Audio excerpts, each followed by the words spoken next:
What's going on, everybody? Thank you for joining us today. Yet another edition of Throwback Thursday. Jeff, I know you've been enjoying the content as much as I've been enjoying digging through and putting it all up and together. I'm not gonna lie. I was trepidatious watching this, especially my stuff. I hate watching my stuff, you know that. But it's been interesting to go back and watch it because, as I said, I become less of a dick as the shows go on Talk Wrestling, which is thank God I did because the first show was so bad. But man, you have been like reaching into the vault, man. I almost feel like I want to grab Mickey Mouse on SNL. I'm like, no, protect the content. They didn't sell. So man, such good stuff to watch, and today is no exception, sir.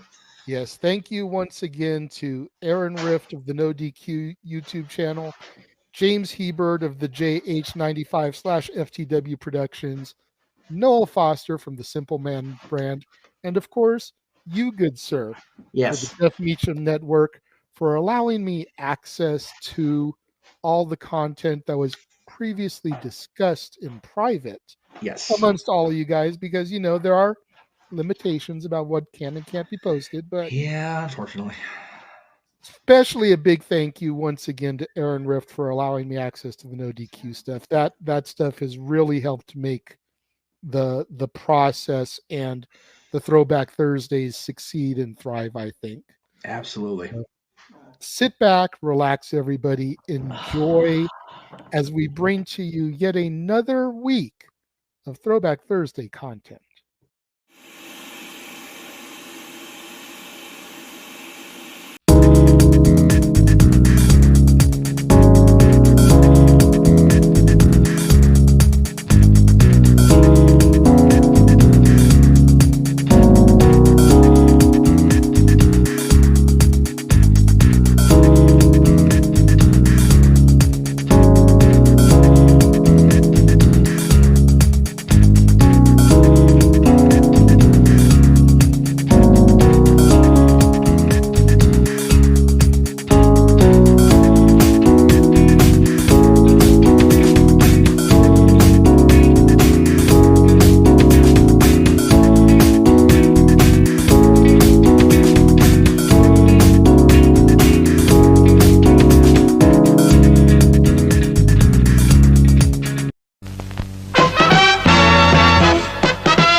And now, preview time. So let's take a look at what's coming your way.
The Jeff Meacham Network's Multiverse of Media.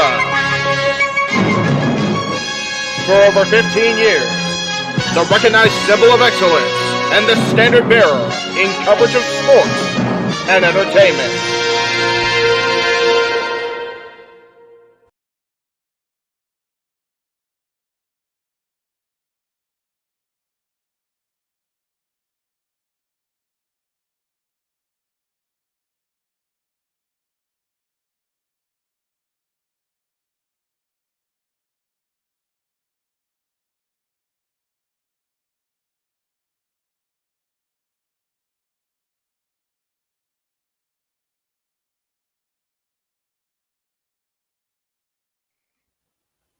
JJ, Jeff, you want to kick this thing off? Because I'm still trying to process everything here. Yeah, it's like Who wants to go Okay. first?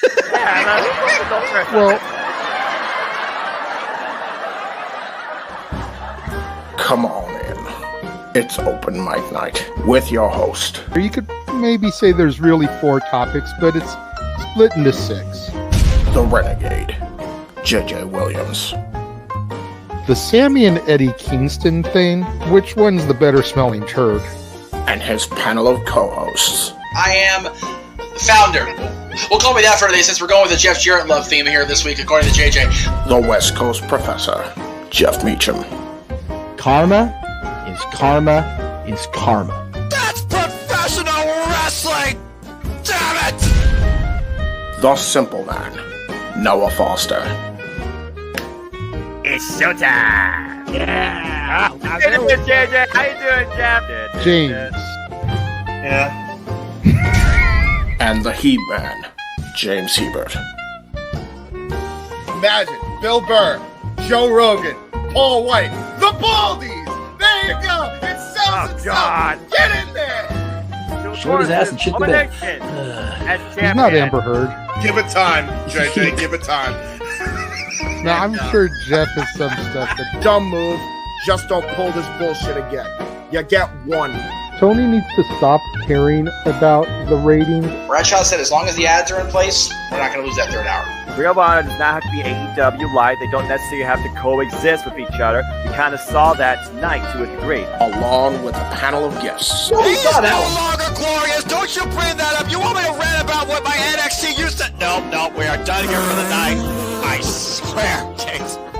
because you never know who may show up for open mic night. I leave our company in the capable hands of an extraordinary group of superstars, employees, and executives.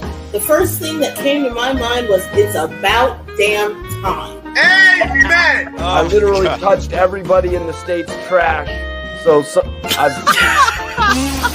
It's horrible, you guys. Peyton's new thing is Dennis the Menace, but it's funny because she calls it Dentist the Medicine.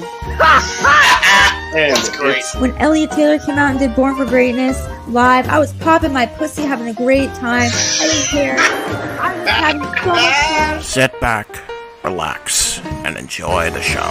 Fuck Bill Belichick.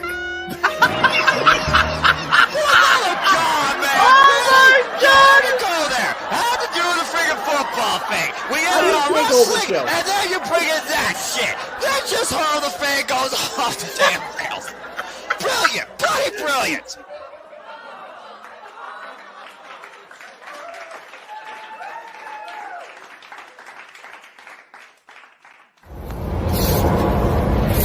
What is up, everybody? Jeff Meacham here outside my original home away from home, the Fabulous Forum. But just for perspective, as we get ready to go into AEW Dynamite Rampage, probably Dark in Elevation 2, I want everybody to see just how close we are. We are literally in the shadow of the site of WrestleMania. What was this, WrestleMania 39 we're coming up on? Yeah, WrestleMania 39. SoFi Stadium there.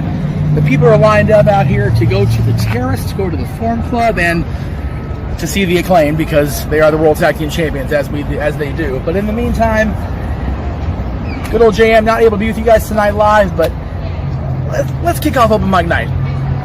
Noah?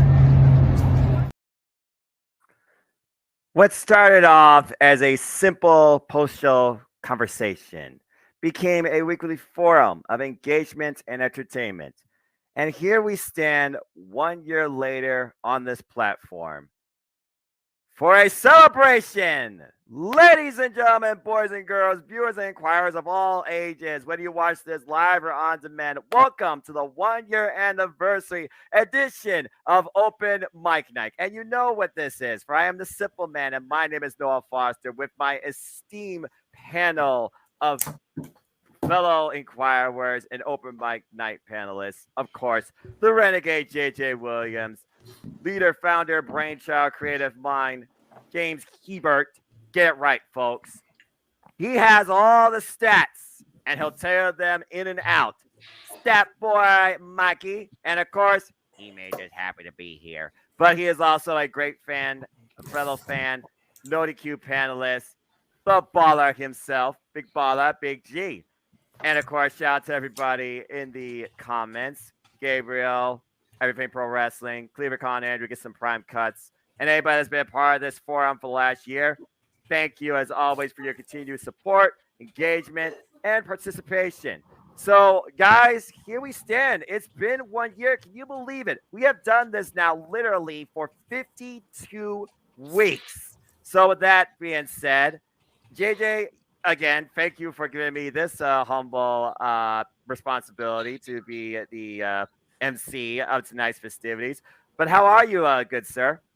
Doing well, man. I'm glad to be here. Trying to steal Big G's gimmick today. I'm just happy to be here tonight. But you know, I'm really looking forward to seeing how you handle this. You know, for the viewers at home, I decided to let Noah be the host, the MC for this evening, because he's the one who pointed out to me and Jeff and to James that this was going to be our 1-year anniversary. None of the rest of us was that even on our radar as like a thing. Noah had that and brought it up to us and was like, you know what? You're the one that realized what was coming up. You spearhead this thing. Let's see how you handle this. We've been slowly chiseling away, trying to break Noah out of his shell just a little bit. You know, doing commentary on a regular basis for not just AEW and Ring of Honor and, you know, stuff that he would watch anyways, solo calling Wrestle Kingdom, but does WWE on a regular basis, not his NXT, damn it. You know, he's coming out of his shell there. We had him singing Christmas carols on the eve of Christmas Eve, something I know he never thought he would do on the air. You're welcome. And that he enjoyed way more than he'll ever admit to the general public, if we're being honest. And now today he gets to be the host with the most. If it was Halloween, we would call him our ghost host. Ooh. I like what you did there. Is it showtime? It is showtime. I think it's safe to say it's showtime. Yeah. That being said, I may have a voice of many talents and also many characters, but someone else who has that as well is, of course, my great friend, James Hebert. James, here we are 1 year later. Again, it started with me, you, and Jeff, and you saying something like, Darth Vader! And again, the type of humor and creativity you brought to this forum and still bring every week is always appreciated, man. How are you this evening? I'm doing good. Still got a pulled muscle in my neck, though, but I'm doing good. I'm glad to be here for the 1 year anniversary of Open Mic Night. So that's a good thing. Yeah. Love it. And of course, like I said, he may just always be happy to be here on the NoDQ review and maybe in general on other stuff too. But we truly appreciate you, my brother, even though you and I probably have bigger walls than most people in both families. Big G, how are you this evening? Oh, I'm doing pretty good. Watched a movie with the wife on Peacock called Sick. It's a horror flick. Basically, it's during the pandemic, and that's all I'm going to give away. If anybody has Peacock, go and watch it if you're a horror fan. Other than that, you know, watching some football before the anniversary of Open Mic Night. And as always, I am happy to be here. Appreciate you. And again, from one sports enthusiast to another that can give you all the statistics galore and more. If you haven't been to the sports bar, go there, grab a drink, be a part of the conversation. Stat Boy Mikey. Stat Boy, how are you? Doing good. It's a little chilly out here in Tennessee. We got some snow the past couple of days. I loved every bit of it. I got to work in it. Like Baller said, watching with the NFL playoffs. They just started. Got a good day coming up tomorrow, too. And, hey, 1 year.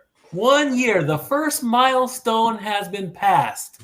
And like the LA Kings said, what are you looking forward to? The next one. So I'm looking forward to more. I want this to continue. I want this to thrive. I want this to explode. We're the multiverse of media. I love it. Yeah, you got it right this time. Yay! So we don't have to start the botch count yet. No alcohol tonight. Not tonight. No. Yeah, I got. Cleaver, you're welcome to come on anytime, sir. Enjoy your evening. Yep, and again, Colin and anybody that's been out there, whether in the forum or in the chat, thank you so much for your continued support, engagement, and overall just your thoughts and takes. Of course, I see you there. So I think without further ado, let's get right into it. We have a fun agenda ahead tonight, and I think it's only fitting that we start off with some celebration of a different sort. As you all know, last night was the launch pad of Impact Wrestling 2023 Hard to Kill pay-per-view. And her 200th match, putting everything she could on herself. All or nothing, do or die, title versus career. Hardcore Country did it for the 5th time at her 200th match in Impact Wrestling. Ladies and gentlemen, your new Knockouts World Champion, Mickie James. She has dethroned the juggernaut Jordynne Grace. I couldn't be happier for her. A phenomenal run in this last rodeo, and she's not done quite yet.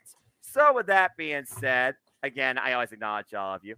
With that being said, JJ, you of course were there hearing me and James bring the commentary. Mickie James, again, trailblazer, legend, Hall of Famer. She's done it all, but she felt like she needed to do this just to really put a bow on her career, prove that she could still hold up with today's generational talent, but also still lead by example. She put it on herself and she succeeded. What are your thoughts? Mickie James, 5-time Knockouts champion. You know, I must say this. I'm going to be 100. I'm a straight shoot with y'all. And I don't mean to sound fucked up with this hot take, but I don't know what I'm happier for. The fact that Mickie James regained the title and is still going, or the fact that Jordynne Grace finally lost that shit. Because it's been no secret, I have not been a fan of hers ever since she came out and started running her mouth last year about the way that Tony Khan was using her husband, Jonathan Gresham, after the acquisition of Ring of Honor. And then she went on and had that hot take about how how Chris Benoit wouldn't be able to hang with the guys in the industry these days. After those two things that came out last year with her, I was done with her. I just wanted her off of my screens. You know, I'm not a proponent of cancel culture, but you could say I wanted her canceled. I was just over her. So the fact that Mickie is getting another run with the title and that she was able to dethrone Jordynne to do it. You know, I said it last night when you guys were going through and doing predictions before the show started. Mickie's going to lose her career and the title at the same time. Yep. And I feel like she's going to pass the torch on to still somebody I believe who's still seeing on her career so much more potential, but I'll talk more about that later. And yeah, Jerry, told you so. I am the influencer, and sometimes I'm right. Darren, good to see you. Safety and Hassan, good to see you too. Stat Boy, we talk about, statistics, numbers. This is Mickie James' now 5th Knockouts World Championship. What was your takeaway? Again, the entrance alone, she really put everything in there, going back to her culture. Again, she's Native American. She put it on herself. Blood, sweat, tears, heart, soul. Mickie James did. Your thoughts? Well, you also got to remember, I'm not really big into the other promotions. However, I am very happy for Mickie James. Of course, she's now matched her 5 title runs in WWE. And she's 43 years old with 4 kids. She's still as hot as ever. And her greatest moment will always be, and Renegade knows the story, when she got to meet my niece, his daughter. It was the cutest story ever. I love that story. That is the greatest Mickie James moment ever in her career. Of course, I don't think that she can top anything story-wise. And again, I don't know what her character is doing in TNA Impact. But of course, I'll just quickly throw out the psycho stalker gimmick with Trish Stratus is one of the greatest storylines ever, to the point where WWE Network Peacock had to actually censor out a moment. If you know, you know. I'm just gonna say that's bullshit, but I get what you're saying, and I know exactly what moment you're talking about. Mhm. And Big G, as WWE fan, I'm sure you and I can both reminisce on that WrestleMania 22 moment. Right, But, her first title run. Yep.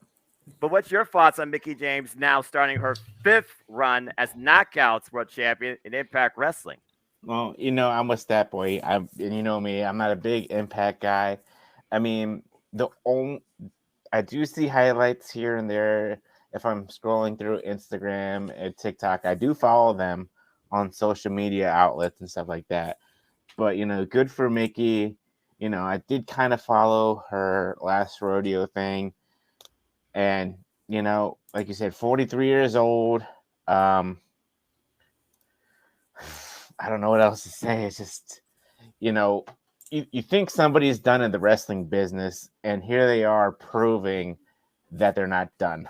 So, and we'll see what happens. I know this is not going really off topic, but we'll see what happens with Nick Aldis now. He's a free agent. Will he show up in Impact, later down the road? So we'll see. We'll see. Good, like I said, again, good for Mickie. Not much else to say than that. A very fair rebuttal.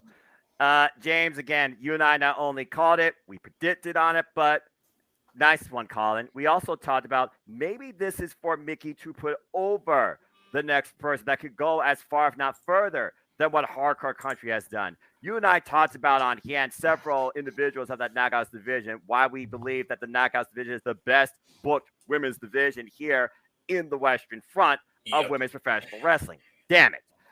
So that being said, James, your takeaways on Mickie James winning at her 200th match, her 5th title, and to support Colin's question, we know she's facing clearly. We got a number contender, but is she or somebody else you think the one that can take the title off Mickie? There's a couple people that come to mind. If she's not in the WWE, Chelsea Green. If she is in the WWE, then I'm going with Deonna Purrazzo because of the story they already started building. That comment, absolutely true, by the way, Jerry, because and I think even Eric Bischoff said this on his podcast, and I actually agree with him. And I agree with him before he ever said it. Their TV deal is awful. And for the level of quality they're putting out on their product as of the last 4 or 5 years now. Yes, they need to get on a better network, man. They get Freddie Prinze Jr. as your financial backer or something, because I guess the idea is they don't want to be too big for the bridges because they tried that and now they're just afraid because of what happened last time, and so they're afraid to go. But I mean, dude, I saw the best top to bottom card I've seen, other than the Wrestle Kingdoms, and we're only in the beginning of the year, and you rounded it out with the main event. I think that from beginning to end, you had the best card Impact's produced in a very long time. Honestly, might be the best card top to bottom they've ever done. Just because there was nothing to miss. I don't know why they don't get a better TV deal at this point. They have the roster. They have people they're signing to do this, and it feels like they're getting a pittance of what they should be making at this point. Fair. I really believe they need to get a better TV deal, so that way people can watch them more often. That's just me, because no one I have access, but that doesn't mean the rest of the freaking world does. Exactly. And in fact, I know for a fact the rest of the world doesn't. And I understand freaking Anthem owns that. that's great, but Tony Khan owns AEW. He's got that on better freaking channels for people to watch. You know, WWE's on USA and Fox. You know, you'd be better off selling it to Freddie Prinze Jr. and he could probably get you a better freaking TV deal. That's my deal, honestly, because like I think it's about that time Impact comes back in a big way again, and I think it starts with making that big move. They already got the roster. They already got the talent. They need to get the eyes again so that people can actually watch what the hell we've been seeing and what we've been calling for the last, year and a half?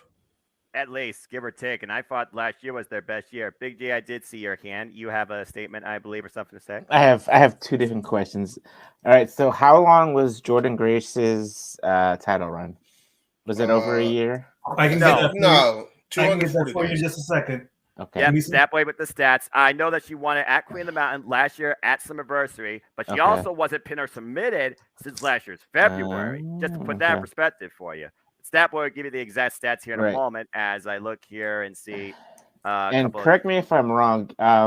Impact was on Spike, right? At one point. Yes, it was. Yes, Okay. yes, that was before. And that was before. and Dixie Cleaver Carter said it screwed that best up. here because I have YouTube TV as well, and that's if it was on a major network channel like on Spike or something like that, I would watch it. But since it's on Access TV, it's like way out of the way for me to keep up. So yeah, that's fair. Go ahead, Stat Boy. Jordan Grace won the title on June 19th, 2022 for a reign of 208 days. Okay, thank you. Oh, I just needed to know the stat. That's why he's here, the man with the numbers. And great takes, everybody. And thank you, chat, for your engagement. And again, folks, super chats are encouraged if you want to really be acknowledged and get our attention. JJ, I believe you have something to say. Yeah, I'm just sitting here thinking, Mickie James on this last rodeo. What are the odds that we'll get to see another appearance of her while she's on this kick in the WWE? I mean, last year she did the unthinkable and came into the Rumble as Knockouts champion. Mm-hmm. She is once again Knockouts champion. The Rumble's in about 2 weeks. Who's to say that she can't enter the Rumble again? And because it's not a legitimate match, if she gets eliminated, she's not pinned or submitted. She keeps her rodeo going. But maybe whoever eliminates her, we could set up a match versus Mickie at Mania. If there's one thing we learned last year, truly you say never, but honestly, I was waiting for them to set up Lita versus Mickie James last year that she got eliminated by Lita. So I do love that idea. And with the fact that fellow knockout great and champion Tara was there, I wouldn't mind seeing maybe a Legends match with those two on Impact Wrestling per se. So the possibilities are there. But to answer a question earlier, James, great retort by when it came to networking and the future. I still think Deonna Purrazzo should be the one to literally take the torch from Mickie James. She's been the standard in the main event of the Knockouts division and for a good portion of women's wrestling since showing up in Impact Wrestling at Slammiversary 2020. She also hasn't beaten Mickie James yet. So, again, I'm just trying, throw it out there. You look at the now versus what's to come versus who's going to be around for the long haul. Again, Mickie James, you put everything out there. You're once again Knockouts champion. You did the chase. What are you going to do now that you will be the hunted? And we already know who's coming after you first, an lethal assassin named Masha Slamovic. Colin, is Paramount owners of Spike? Or is that a different network entirely? Well, Paramount Plus is an app that I think more so plays Nickelodeon CBS based content, so I don't think that's if they got on CBS, that would be a huge coup. But again, I think they'd have to get Freddie Prinze Jr. on board in order to have that happen. Stat Boy? CBS usually fails when it comes to anything other than football and basketball. I mean, they tried to do something with MMA. It was one of I think it was supposed to be a Kimbo Slice fight.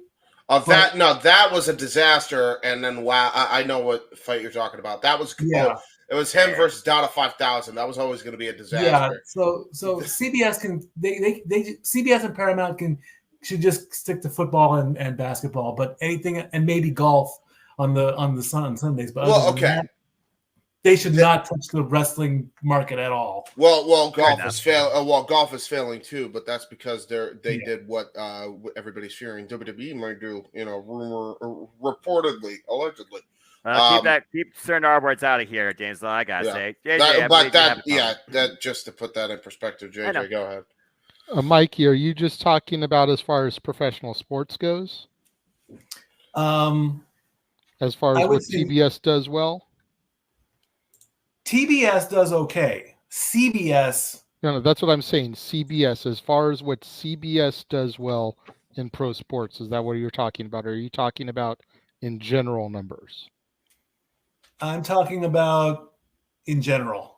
Okay, because last I checked, CBS also had a couple of shows called Survivor and Big Brother that did phenomenally. Oh yeah, reality. CBS reality, absolutely. CBS reality is they're on point with that. Numbers. Absolutely. Yeah.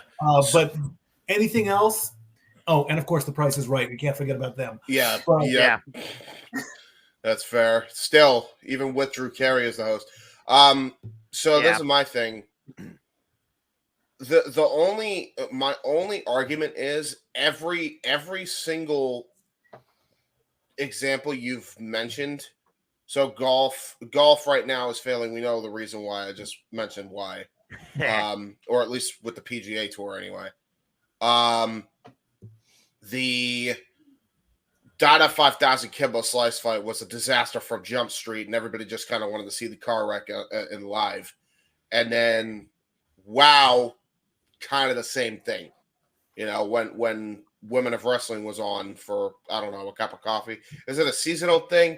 Are they still on? It's a seasonal thing. I believe AJ is still working on it backstage as a producer, but I think they do like tapings in advance. Yeah. So, I mean, the issues are all over the place with that promotion anyway.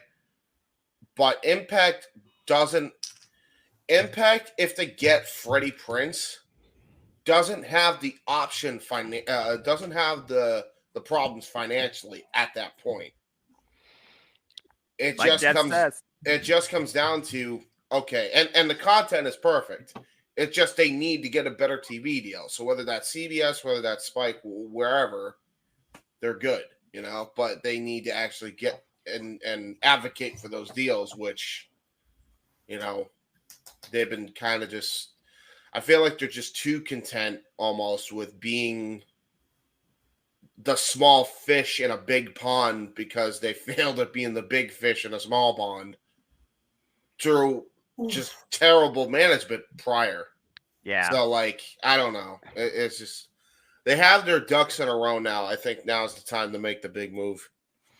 Yeah, I feel like at this point they're in a comfortable spot from a presentation standpoint and definitely a quality standpoint that they definitely could try and pursue that again. But again, being partnered with Anthem Entertainment, they have found their comfort zone. They seem to have a rather decent business relationship. They promote and once again reestablish the partnership with NJPW to a degree. They talk about Invicta. So I feel like right now they're just, still maybe in the stage of rebuilding, but I feel that they definitely could pursue something further. And if Paramount is now what Spike TV used to be, if they could try and work something with that, I feel Spike TV was their best exposure to a market because most people knew what that channel was. And then they had that stint where they were on stuff like Pop and Destination America. Nobody could find those things. And yes, I do agree, Jerry. The fact that Santino Marella's back as a 40 figure. Santino. Oh, but for those who don't even know this, so Santino Marella came back, and I didn't see that. Yeah. He's not even a wrestler, so he's not even wrestling, right? No, he's not. He's literally Santino Marella as a director of authority. So he's coming out as like this NCIS looking dude, coming out with a badge and shit. There's a new sheriff in towns. I'm like, all right, yep. This is the way to go with the Santino character. Dude, unscripted Santino is already 10 times funnier than anything he said in the WWE like the last 5 years of his run. Like, you son of my gun! This oh my shit god, I'm was so glad he still hilarious. says that. I did like the hunky tonky meter though. The honky tonky meter was goated. Oh Fair honky enough. tonky meter was before he was like super scripted. Yeah, but about to say. I wonder how much that bet. Well, anyway, respect his authority. All right, good stuff. Bottom line, Impact. We want to see you succeed. We want to see you expand. Congratulations to Mickie James. Now we'll see who truly leads the Knockouts division and women's wrestling going forward, passing off the torch or taking it from her. Will it be Masha? Only time will tell. I'm still holding out for Deonna Purrazzo. So as we continue talking about Impact Wrestling, here's a fun little segment that I thought was a great idea, since we are talking about how Impact has really gotten in a better light. But we've known TNA, Impact Wrestling now for the last 20 years. We've seen how many great people, male and female, rise for this company and go on to other things, whether bigger, better, maybe smaller, and come back. So this is a fun little segment. Let's talk about a Mount Rushmore. I know this is going to be subjective based on everyone's knowledge base and what they might know. But again, when you think about all-time greats from TNA, like Sting, Jeff Jarrett, Samoa Joe, AJ Styles. I mean, AJ Styles has to be like number one. And salute to you, Pork Radio, Mike T. So let's go ahead, go around, and get everybody's thoughts on if you could create a Mount Rushmore for TNA Impact Wrestling, who would they be? James, I'm going to start with you. So this is a tricky one because you don't.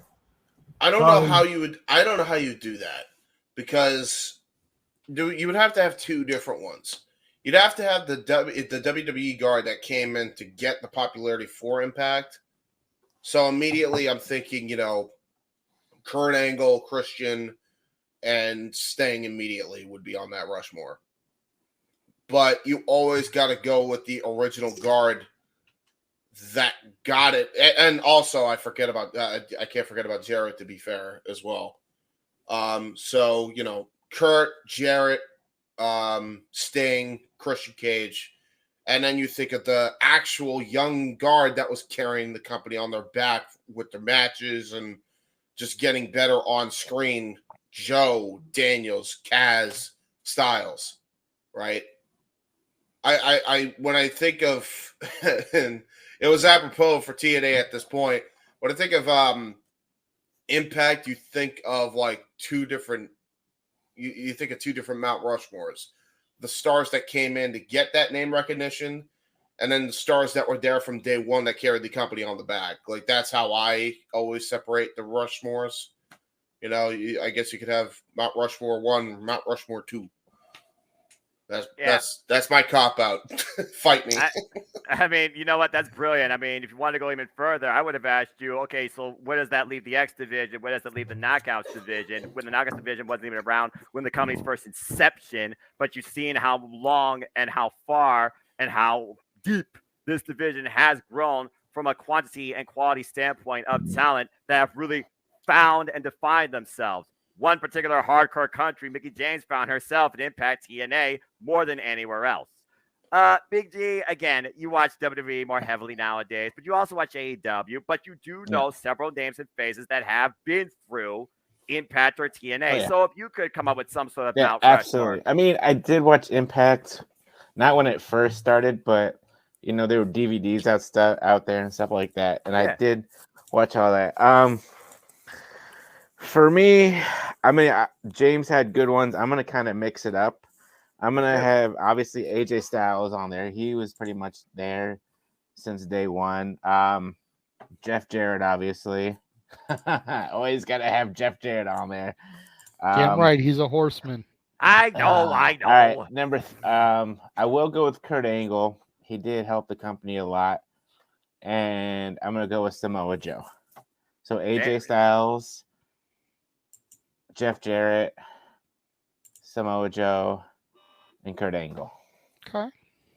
I'm not going to lie. That honestly was the first four that came to my mind. But then I think about the X division that, again, reignited my love for cruiserweight-based wrestling with no limits, unbelievable dynamics. I also think about those nowadays versus what I've seen in the past.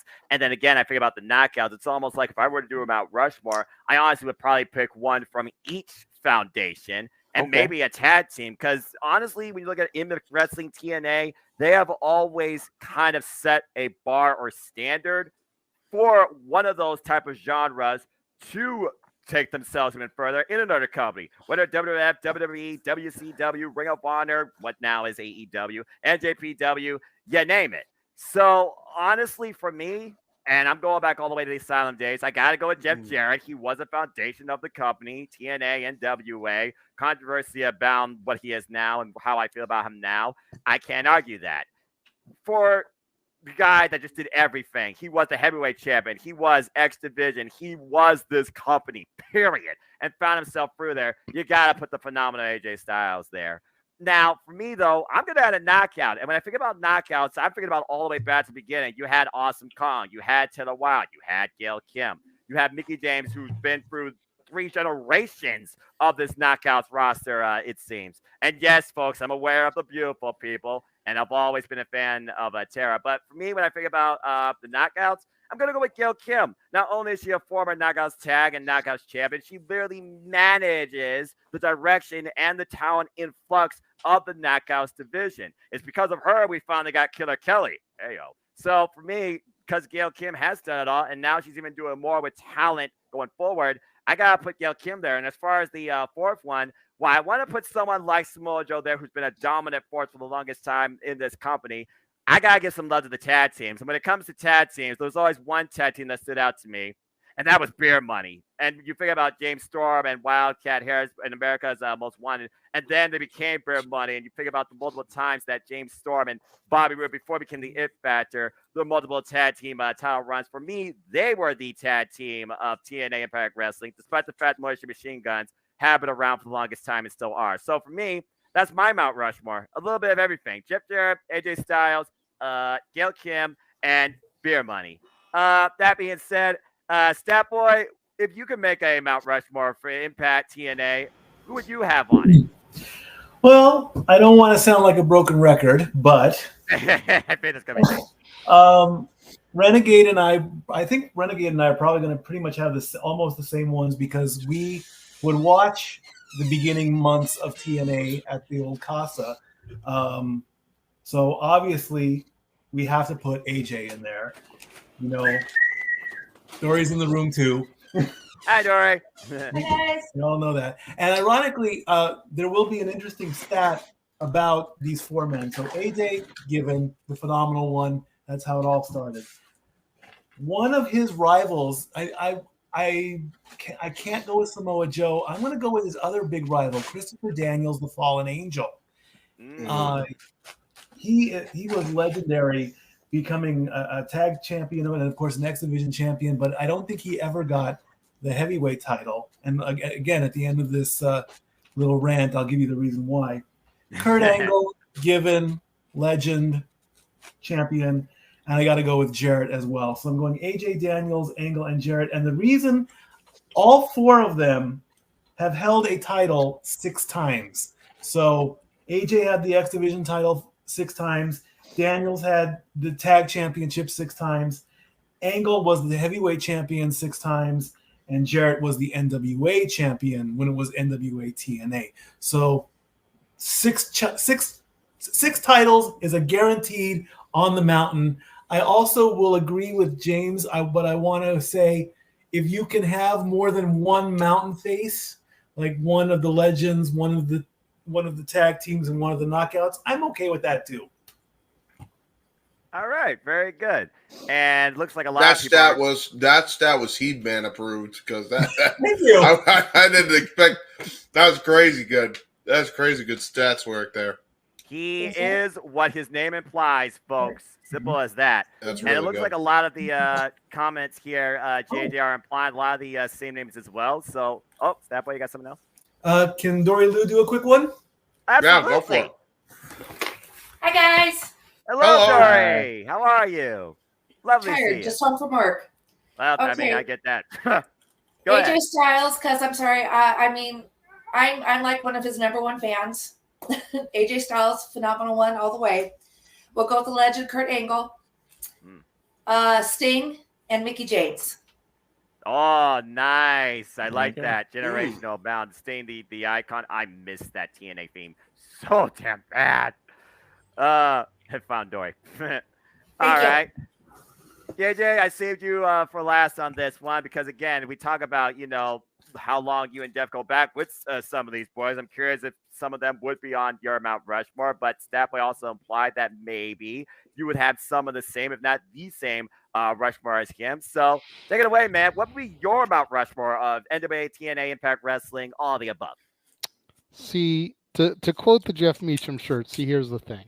Ding. Buy the shirt, by the way. Buy all the But I came into this and I was like, okay, I've got my 4. This is golden. I'm ready to go. Right. Then James had to open his mouth and do 2 mountains, and I'm like, fuck this shit. It's like now my head is starting to turn. It's like, okay, there's so many people, more people than I think that the average fan would realize, that made a, pun intended, serious impact in the company, that are at least worthy of consideration where you wouldn't normally kick their name around. Right. AJ Styles and Jeff Jarrett, I think, are the 2 givens when it comes to especially TNA era Mount Rushmore. Arguably the greatest NWA World Heavyweight Champion and the greatest X Division champion in TNA history. Then where do you go from there? Becomes the $1 million question. Exactly. You want to talk about tag teams. You've got AMW, you've got Beer Money, you've got Team 3D that was left off of James's Mount Rushmore. But bigger than any of those teams together, I think you got to go with the Cowboy James Storm as a solo because of the impact that he made in both AMW and Beer Money, and when everybody thought Robert Roode was going to become champion first, it was the Cowboy James Storm that did it instead. Sorry about your damn luck. Yeah, it set up Roode's heel turn like a week later, which was stupid the way it was executed, but and then you go and you start thinking about the women, and leaving a guy like Steen or Kurt Angle off, I don't feel, I'm not trying to insult their legacies, but let's be real. They had legacies before coming into TNA wrestling. Mm-hmm. You go and make an Attitude Era Mount Rushmore, you can seriously argue about Kurt Angle, especially Ruthless Aggression Era, Kurt Angle. Bar none. Steen, you want to talk about the NWA, you want to talk about WCW, you got Steen regardless, period. So when it comes to that 4th spot for me, I'm torn between either a name that I didn't hear anyone on the panel say, but I believe I saw in the chat room, the Monster Abyss. Oh, wow. Yeah. Or Awesome Kong. Yep. Yeah. Because as much as Gail Kim was the genesis of the Knockouts division, Gail Kim would not have been as successful as she was without her rival Kong. Yep. Yeah. It very much was a Hulkamania scenario. Hogan would not have been as successful without Sheik and Piper. Gail would not have been able to get the division over without Kong. Period. Well said. Again, one of the most immortal female rivalries in women's wrestling. Awesome Kong and Gail Kim. You put it up there with Trish Stratus and Lita. One made the other. And exactly. Both furthered women's wrestling in that company, if not the industry. And again, you talk about, names, honorable mentions. I mean, you definitely gave one that I was figured of, which was the Monster Abyss, with how many crazy, innovative ideas he brought forward in this company, what he put his body through. I know, chat, we see, of course. That's hey, good to see you. And follow her, folks. She does weekly Impact Wrestling reviews. TNA Christian Cage, I see mentioned here. I see Loki. I see Ron Killings, aka R-Truth, or R-Kuwait. People did say Daniel. So again, the beauty of Impact Wrestling TNA, I always call it like the beacon, the mecca, the center of, we call ourselves the multiverse. I would call Impact Wrestling TNA the center of the wrestling industry. You go through there or you make yourself there. You could talk about countless names in the two biggest companies in people's eyes across the world. They went through or they somehow know about TNA Impact Wrestling and have to thank them for a portion of their career, if not where they stand now. Even if they weren't even in it, I still feel like there's people that probably would have wanted to go through it because, again, the fact you were able to find yourself, it was truly the alternative, something different. It led to so much in this industry that we have to thank for, including a ton of the talent. So, bar none, when it comes to a Mount Rushmore, it's always subjective, and you can always come up with multiple tiers, X Division tag, knockouts, heavyweights, legends, even management. I mean, again, we just lost Don West. He was the voice of TNA and WA, and it's that voice that draws you in, that immerses you in the action, if nothing else, to the point that, okay, maybe I want to learn about these talents. You start somewhere, but when it comes to TNA Impact Wrestling, a lot of people really have to be thankful for what they went through there. Yeah, JJ, I saw your hand up for a moment. Yeah, I just wanted to piggyback on what you were saying and what Emmanuel said. He brings up a great point that Christian Cage would not have gotten to the level that he did if it hadn't been for his run in NWA TNA.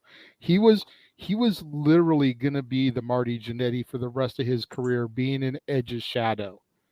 But man, going to TNA did such great things for him, and he was able to break out. He was able to show Vince McMahon and WWE what his value is, something that Sasha Banks, Mercedes Moné, just went through this last year and trying to show them what her value truly is. And then I wanted to touch on Darren G, the man whose name you're thinking of is Primetime Elix Skipper. I even knew that. Yeah, man. Nobody will forget that freaking crazy ass Hurricane.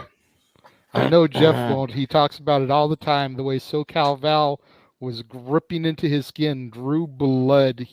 She had such a grip on him as that was happening. So that man was fortunate enough to not misstep and literally break his leg or have a terrible fall. I still can't believe that was actually possible. And I mean, again, one of my all-time favorite matches, Triple Threat, Samoa Joe, Christopher Daniels, AJ Styles. I still go back and rewatch that, despite it being the six-sided ring. And again, this company, when it had the six-sided ring, nobody else was doing that in the world of professional wrestling, sports entertainment. And even then, why it was a crazy concept that caused more confusion and probably more bruises.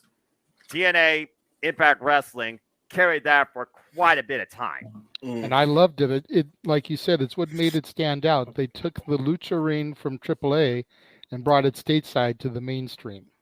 Yeah, exactly. Yeah, by the way, there was like a debate between Conrad and Eric. Here's where I disagree with Eric. He said, I didn't realize there was a distribution sale. How do you not know there was toys sold to the six-sided ring? Like, how do you not know this? What? Like, there was tons of freaking toys sold and the reason they were sold is because of the six-sided ring. I think Renegade had one, didn't you? I did. Back in the days when I was a huge figure collector and would go to Toys R Us, KB Toys, Target, Walmart, Kmart, looking for the newest action figures to add to my collection. I had a six-sided ring. There you go. Nice. And Colin put up a point here. Pluto TV has a 24/7 Impact TNA channel. It's a free app on pretty much any streaming service. So if anybody wanted to get a little exposure on what this company was versus what they do now, while they still have that consistency of a crazy, abnormal at times product, get a little taste of who did go through there, a familiar face, like, oh, okay, this is where they once were. I wonder who's there now, and are they still doing the same thing? Sometimes people make a lot of comparisons to talent based on who they know in a different company to actually try and connect with talent in another company. Christopher Rod's prime example. God bless him. He was part of the Simply Predicted panel for Impact Wrestling's Hard to Kill, and he did make a lot of WWE analogies because that's where he knows them now, but he wasn't sure about them during their TNA time, nor about the talent in Impact Wrestling. Yet he made comparisons to Trey Miguel and Ricochet. Now I want to see that one-on-one match. Damn you. Forbidden Door 2. Seriously. I was gonna say, are we gonna do a Forbidden Door 2 fantasy booking this year, or what are we doing? We could talk about it as we get a little bit deeper in the year, but yeah, I'm totally down to do it again. And we can, if we do it again, we can open up to not just, active talent of the companies, but we can do like legend cards too. We'll maybe do like a full-on legends booking. Ooh, okay. Again, you figure about the names we've lost in this industry. If they were around now, the type of matches and storylines you could have. Again, China, Eddie Guerrero, just name a couple of the voices we've lost, like Don West, as I said earlier. Again, Jerry just named our show. Door 2, Electric Boogaloo. Yeah. Boogaloo. Wait, Boogaloo or Bugaloo? Did you make that botch typo on purpose? What are you doing? Bugaloo, baby. Bugaloo. Electric Bugaloo. I like it. All right, not copyright. All right. Well, again, respect TNA, respect Impact Wrestling. If you can, folks, try and keep up with it. With that being said, great conversation, great discussion, great picks all around. Folks, we're going to take a short commercial break now, and when we return, we're going to talk a little bit about AEW. So stay tuned.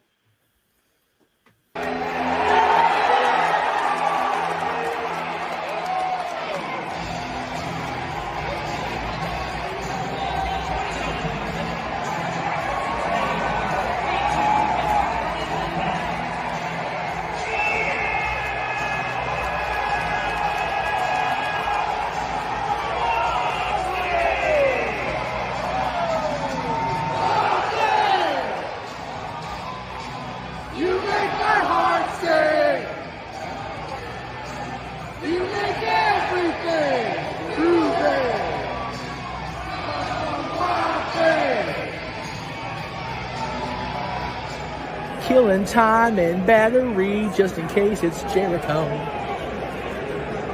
For some other awesome surprise Yeah, that I got to speak on before. Denny Salcedo.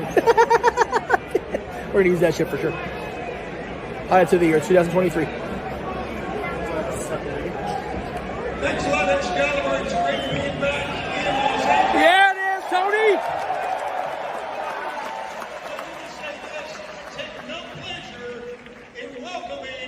Our next guest. Yes! Here they come. You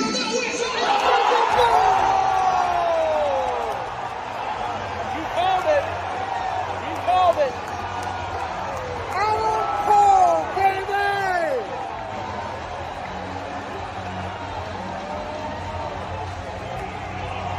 That promo ruled, by the way. I called that shit. He did during the pre-show. Oh, shit.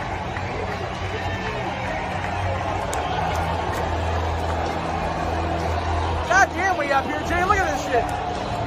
Anyway.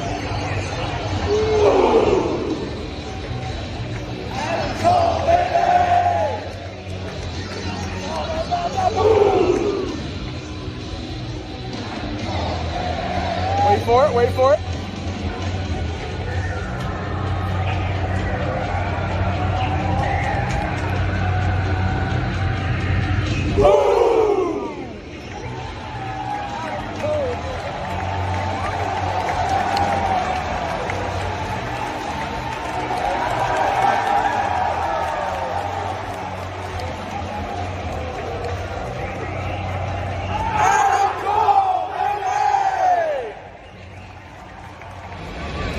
During commercial, waiting for Brian to come out. How you doing so far, brother?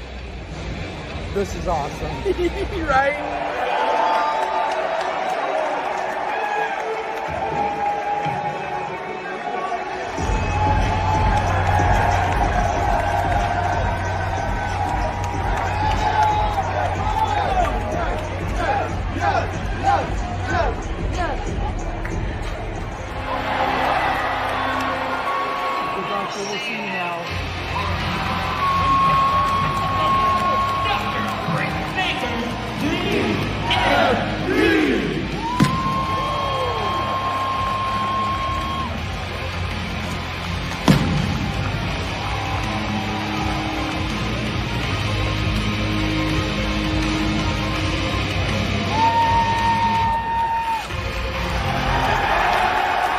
Just for you, Noah. Haters gonna hate him, always gonna appreciate him. I'm a hater for life. She is the AEW Women's World Champion, Jamie Hayter.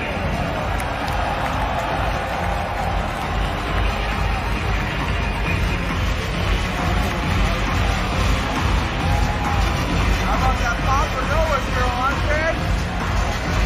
Haters gonna hate, and I'm hate.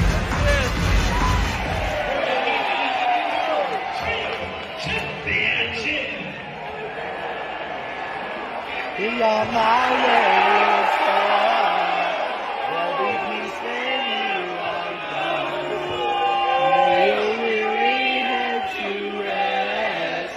don't you cry no more.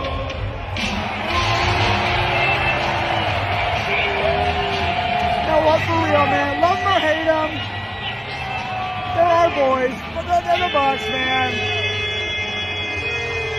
Man, they are all hands on deck. Look at this shit. Don frickin' Brandon friggin' Michael Nagasaki, is that his name? Yeah, hands on deck, brother. Here we go. Dude, I was just rocking out. Nagasaki. Nagasaki. Oh. Nagasaki, get it? Yeah. That's brilliant. Oh, I love professional wrestling. I love seeing the enjoyment. Also, yeah, I'm a hater. For life. Nagasaki, he was in Squid Game, wasn't he? I have no idea. Anyway, welcome back, everybody, to the 1-year anniversary of Open Mic Night as we continue the engagement, entertainment, and festivities. As I said earlier, we're going to transition now from Impact Wrestling to a little bit of a talk about AEW. And while we're acknowledging the doctor, all the haters, of course, we're acknowledging our champion. Damn right, Big G. Let's go ahead and talk about, in JJ's simple words, that bitch.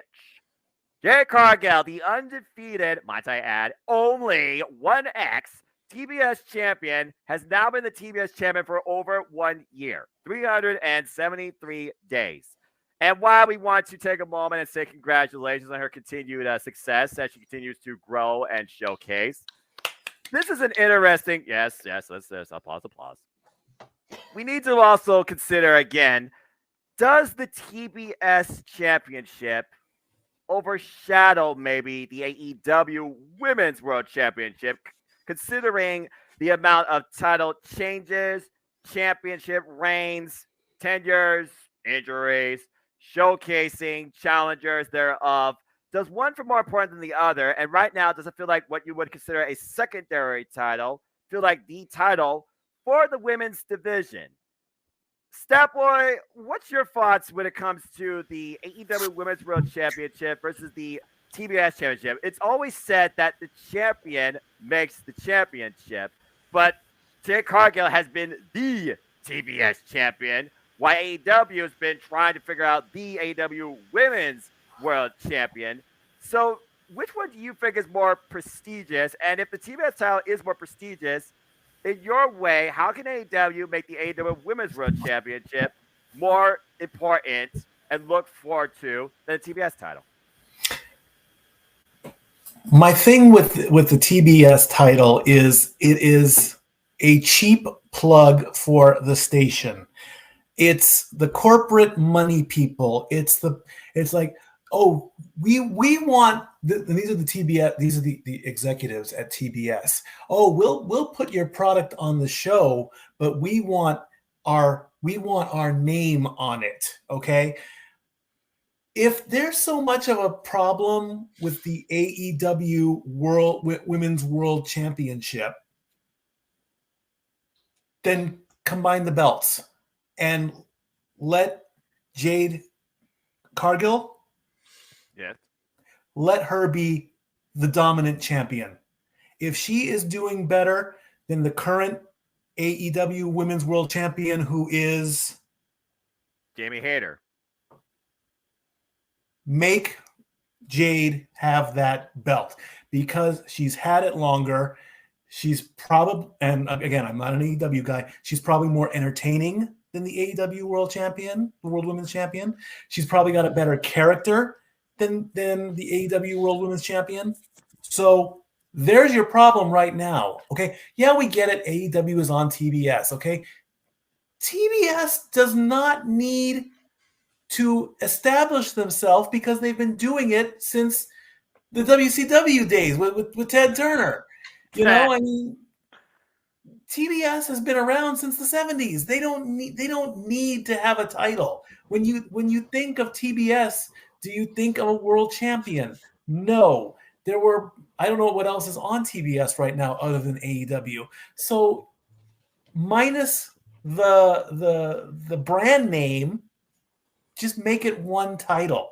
Because if she's doing better than the other, give Jade the single belt. Combine the belts, make her the full AEW Women's Champion if she's that dominant and that good. Okay. Big G, Step Boy brought up an interesting point when it came to presentation, and that is character. And I saw what you did when Dr. Britt Baker, DMD, don't forget it, was on that little commercial. So, in your take, do you think that character is more important here for the champion, and does that help the champion more when it comes to the presentation? Does the character behind the title make the title more important than the actual athlete or competitor? What's your thoughts towards this? And do you think the TBS title is more prestigious than the AEW Women's World Championship right now? Well, so here's the thing. You know, buy the shirt. Buy the shirt. Buy all the shirts. So when AEW first came around, they had the world title, the AEW or the women's title, and the tag titles. Yes. Here we are 3 years later, and it's WWE again with all these different belts now. We have the World Trios title belts. We have the All Atlantic title belt. You know, the TNT title belt, I wasn't so mad because the mid-carders needed a title. But now you have this All Atlantic title, which is a knockoff of the European title. And, you know, they bring in Jade Cargill, and, you know, nobody really likes her. She was very green in the ring when she first started. And here she is now, still undefeated, the only TBS champion, women's champion in history. And, I mean, Jade Cargill has come a long way. She's gotten a lot better on the mic, I would say. She's gotten a little bit better in the ring. But, like, at this point, who is going to beat her, you know? And Statboy made a good point. You know, they should unify the titles at this point and have, I wouldn't say Jade Cargill be the champ, though. I would have Jamie Hayter beat her. Mm-hmm. She is your current women's world champion. That is the main title of AEW. The TBS title is the secondary title to the women's title. Correct. And so, if, like I said, if they were to ever merge the titles and have that person beat Jade Cargill, have it be Jamie Hayter, or for the love of God, turn Britt face and have Britt be the one to beat Jade Cargill. And I know people want Mercedes to come to AEW right now, but she's not going to. She's doing her thing in New Japan right now. She wanted to be in Japan for the longest time. Even before WWE, she wanted to be in Japan. Go watch Broken Skull Sessions. Yep. So it's definitely not going to be Mercedes. So it's either I said Jamie Hayter, Britt, even Saraya could beat her at one point if needed be. If not, then fine. But at this point, you know, people are calling her Jadeberg and the female version Goldberg. She's undefeated and stuff like that. So we'll see what happens. You know, it's in wrestling, anything happens. So that's my take on it. That's all I have to say. That's fair enough. I also pose this question to you because I do think about one person that was, I feel like, marked in to beat Jade Cargill. And we talk about character and development. She's still injured, but again, if she didn't get injured, I gotta imagine, I gotta wonder if they're still gonna go pull the trigger when she comes back. What about Chris Statlander? Hey, thank you for mentioning that. Totally forgot about Statlander. Yep. She was one of the ones to face Jade Cargill, and then she, like you said, she got injured again. And Chris Statlander's another one with character. She's come a long way since she first started out in AEW. She's what's her catchphrase? Like the world's favorite alien or something like that? I don't know. Galaxy's greatest alien, now Thank you. more than woman. Yeah. So, but yeah, Chris Statlander would be another terrific choice when she comes back, and hopefully, I don't know. I feel like she's injury prone too. So, JJ, floor is yours. Just really quickly, then you can throw to whoever you want to go to next, because I'm sure you were probably saving me for last, knowing how I adore Jade. Exactly. But just in regards to the Chris Statlander thing, I think it's interesting that point got brought up this evening, because there was actually a tweet that Jade responded to earlier today regarding that. Now, the author of the tweet has since deleted their tweet, so I can't read his original one, but it was something to the effect of Chris Statlander coming for Jade for the belt. Right. But Jade replied, and this tweet was as of 5 hours ago. She said, "You fans think you know everything. Stat was never coming for my belt. Athena was. She was gunning for the main. That was clearly stated in promos. Watch the product, you idiots." Yeah, you know what? She was right. Yeah. Yeah. Now that I think about it, because Athena came in and was going after Jade, and Chris. Yeah. Now that I think about it, yeah, she's right. Yeah. Yeah, she was going after Britt even after losing to Britt at AEW in a Yep. tremendous match that caused Orange Cassidy to be more emotional than we ever fought. So Right. Yeah. that's a fair point. The only thing Chris ever did was come save Athena with Jade. Exactly. Yep. Impromptu tag team match that was sure to come before she got injured. Yep. Thank you, Jade Cargill, for that. Thank you for putting me in my place. Well, again, it's like the fans think they know the industry when the workers themselves are the one that literally are giving us the industry. Again, James, again, we talk about it all the time. One of the biggest criticisms, and you and I, of course, still wholeheartedly watch AEW every week, is still the women's division. While I feel they finally have a good foundation of established talent, characters, I feel like for the longest time, they've been trying to figure out particularly the AEW Women's World Championship. We talk about the champions, okay? It started out with Lito Riho from Joshi Pro, and of course, that was heavily guided by Kenny Omega. And lately, I feel like Kenny Omega has not been the influence lately behind the women's division, while I think it's kind of in a better spot. I've heard BJ Whitmer has actually been working more with the women for the matches particularly. In fact, he was heavily involved in the Toni Storm versus Jamie Hayter match AEW in Full Gear that some literally touted as the best women's match AEW put on to date. And then you had Hikaru Shida follow that. So we talk about the champions. There was Rico, there was Nyla Rose, there was Hikaru Shida, there was Dr. Britt Baker, DMC. And then there was, of course, La Mera Thunder Rosa, injury. And then we had a vacated champion, of course, Toni Storm. And now we got Jamie Hayter. Jamie Hayter, original grown AEW talent, has definitely developed herself, though, this last year. We've already seen how strong of a presence she brings to the ring with her first defense against Hikaru Shida. With Jade Cargill, though, you can literally write a list as long as list of Jericho with the people that she beat, but how many of those people are significant to her title run, and does that actually affect her or the title's presentation? As someone alluded to, yeah, maybe she is becoming Jay Burke. She's almost undefeated at 50-0. She's almost at 50-0. So, James, your thoughts. Do you think the TBS title still at this point is still more prestigious? And if so, what does AEW need to do with the AEW Women's World Championship now it's on Jamie Hayter? Is merging the titles the way to go, or what's your take? Well, before we do that, we got a kitty on site. And there he is. Cameo. Cat. No, thank you. Solo shot it. Solo shot the kitty. Oh, good grief. Oh, Killer cat. Oh, there all he right. goes. There's the cat body. Oh, there goes and the cat. The cat's gone. The cat's like, I'm not going to show us up. I see you. All right. The words of Danny DeVito's Penguin, just the pussy I was looking for.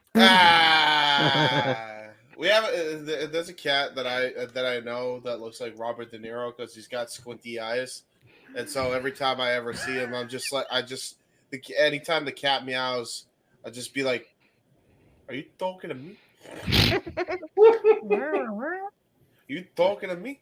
Yeah, No. So anyway, now we return back to our regularly scheduled programming. So, James, your thoughts on the TBS versus AEW Women's World Championship? Is the TBS title still more prestigious considering Jade Cargill has yet to lose, let alone lose it? And if so, what can AEW do with Jamie Hayter now as the AEW Women's World Champion? Is she the champion, maybe, that the AEW Women's World Championship has needed? I don't know, because for me, I always liked the idea of the network titles. I wouldn't be if they were demanding it, but the AEW just did it, and I'm like, yeah, that makes sense. Just you better pray and hope that you keep your network deals. Let's hope. 2024. Yeah, exactly. So like, I don't know. Like I look at it and I'm just like, okay, this is cool. I feel like Jade is at a point now where I don't know if she should be losing to Chris now. I don't know now. I feel like she should actually be a stepping stone because I feel like the blooms kind of fell off the rose a bit. I mean, for my money, there should be legit challengers for Jade's title here, and there is plenty to be had. And Jade's that much of a draw now that, yes, would it make the belt look more important? To an extent, although Jamie Hayter's been, I feel like, taking care of that problem lately. Damn right. With the matches she's been having. She just needs to have more television title matches for the AEW World title, but that's just me.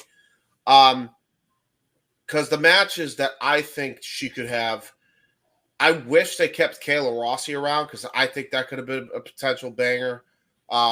Camille's another one from the NWA. Bring her in. Have her win. If you don't want to give her the AEW World title because you want to give Jamie Hayter that time in the sun, her winning the NWA Women's World title and beating Camille's streak, if she's still the champion, I don't know if she still is, but She's still won X at over 500 plus days. I'm calling it now. She's going to beat Jazz's run, but anyway, continue. That's my point. So like, have Jade and her, like, if you want to give her that W, have a dream match at Forbidden Door between Camille and her. That would be money to me. I would, as far as other dream matches, I'm thinking like her and Savannah Evans from Impact. Yeah. You could also do her and Taya Valkyrie from Impact.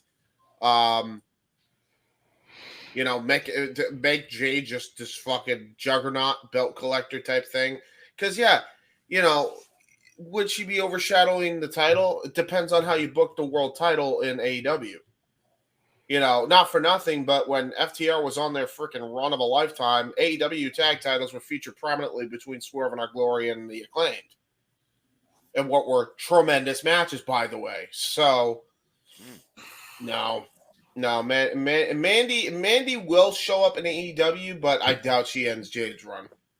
Hot take. Doubt she ends it. I feel, although I know Renegade's going to be happier than a kid in the candy store, and I ain't talking about that type of friendly candy. There you go. But yeah, I think there's a lot you could do with Jade. I think her fighting jobbers at this point you need to start bringing in people from other companies at this point to actually give her a challenge. Like open up that Forbidden Door and sign people to one-off match contracts and shit, especially for pay-per-view and like TV specials. I think that's the way to go with Jade for right now, because I think as good as Jade is, the times we've seen her acceptable is like Battle of the Belts, lesser-known shows. We never really see her on pay-per-view. Except for like Nyla Rose, which was and then recently that freaking crazy counter she did for the Jaded. I forget who her opponent was now. It was Sky Blue. Sky Blue, right? All right. There's a lot. There's a lot of people that they need to, I think, give Jade to. If you want to then go with Statlander after all that time, then I'm fine with that, but I think right now is a bad time to try to take the belt off her when you don't even have a plan B after this, Fair point. I mean, JJ, I know that, again, Jade is that bitch. She is probably your women's champ right now. I'm sure that Mandy Rose hot take would literally be like, don't make me choose. But I look at the AEW women's ecosystem, not just on the TV product, but I also think about, their development, Dark Elevation. We literally just name drop Sky Blue. She's not officially even signed to the company. I still have yet to see an All Elite graphic. That's a damn crime, in my opinion. I know someone brought Red Velvet. That was her first rivalry when Jade Cargill was introduced in AEW. And it was involved in a mixed tag team match with Cody and Red Velvet versus Shaq and Jade. Shaq literally was by Jade on day one. Put that in perspective, folks. How's that for mainstream media attention? As far as, the Women's World Championship, Jamie Hayter, she just started. But I feel like the seeds have already been planted since the last Full Gear Scrum, that they're going to do some point Hayter versus Baker. It has to be the inevitable big first championship program to put Jamie Hayter forward. And while I look at the other ones at the top of the division right now, Toni Storm, Saraya, Hikaru Shida, maybe turning heel, I do wonder, okay, is that all you got then from a development standpoint? Kida Rossi, fair shout. I don't know what she's doing right now. She's been working out, but I haven't seen her on Dark or Dark Elevation.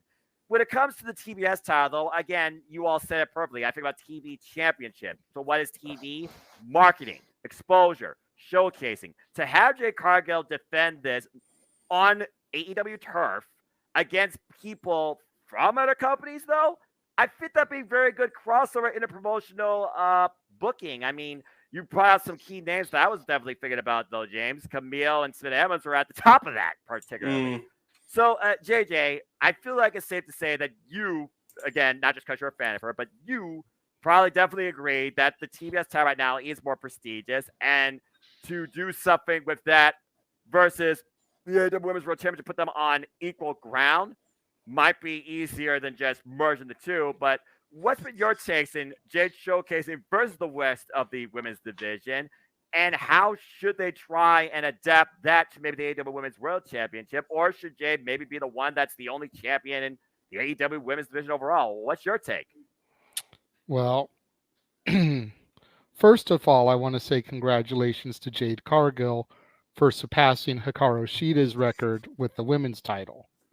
That's a fair point. And considering how many people out there hate on Jade because of the Jadeberg streak and how green she still is. Deal. That's all I got to say about that one. Give glasses, deal with it. You look at that exchange that she had a couple weeks ago for that finishing setup. From on the shoulders, dropping down, catching her, jaded, like that whole set of moves. And I was just like, God damn, girl. Like, I'm already impressed by Jade. I think that's an understatement of the year. Understatement of the year award for 2023. J.J. Williams is impressed with Jade Cargill. But seriously, the fact that she was able to pull that off as green as she still is, and the way everyone still tries to run down in her ability, I thought was just simply phenomenal. Can't argue that. But I've been saying for the longest time that Jade is almost at the point with the TBS championship where they need to pull the trigger X Division style and cash in plan B. Trade the title in for a shot at the world title. Don't try to unify the two belts. Keep them separate. You can always do another TBS title tournament to crown a new champion. Then you get the belt off of Jade without her losing it.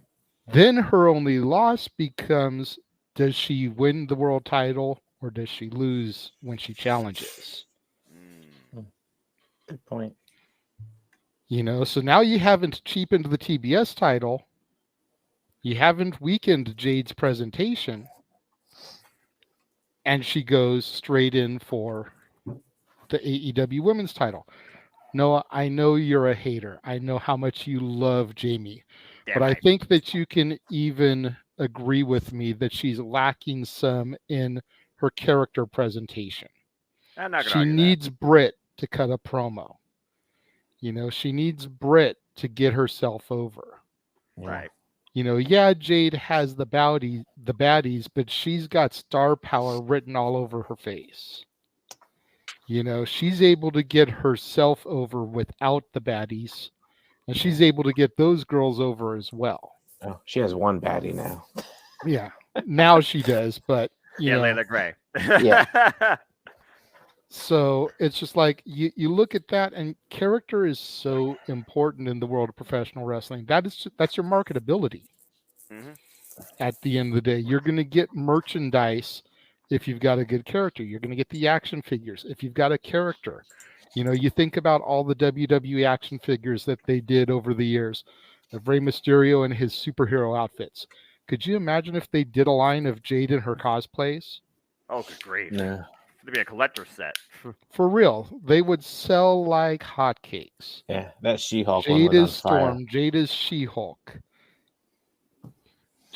It would be crazy the amount of money that they would make off of those.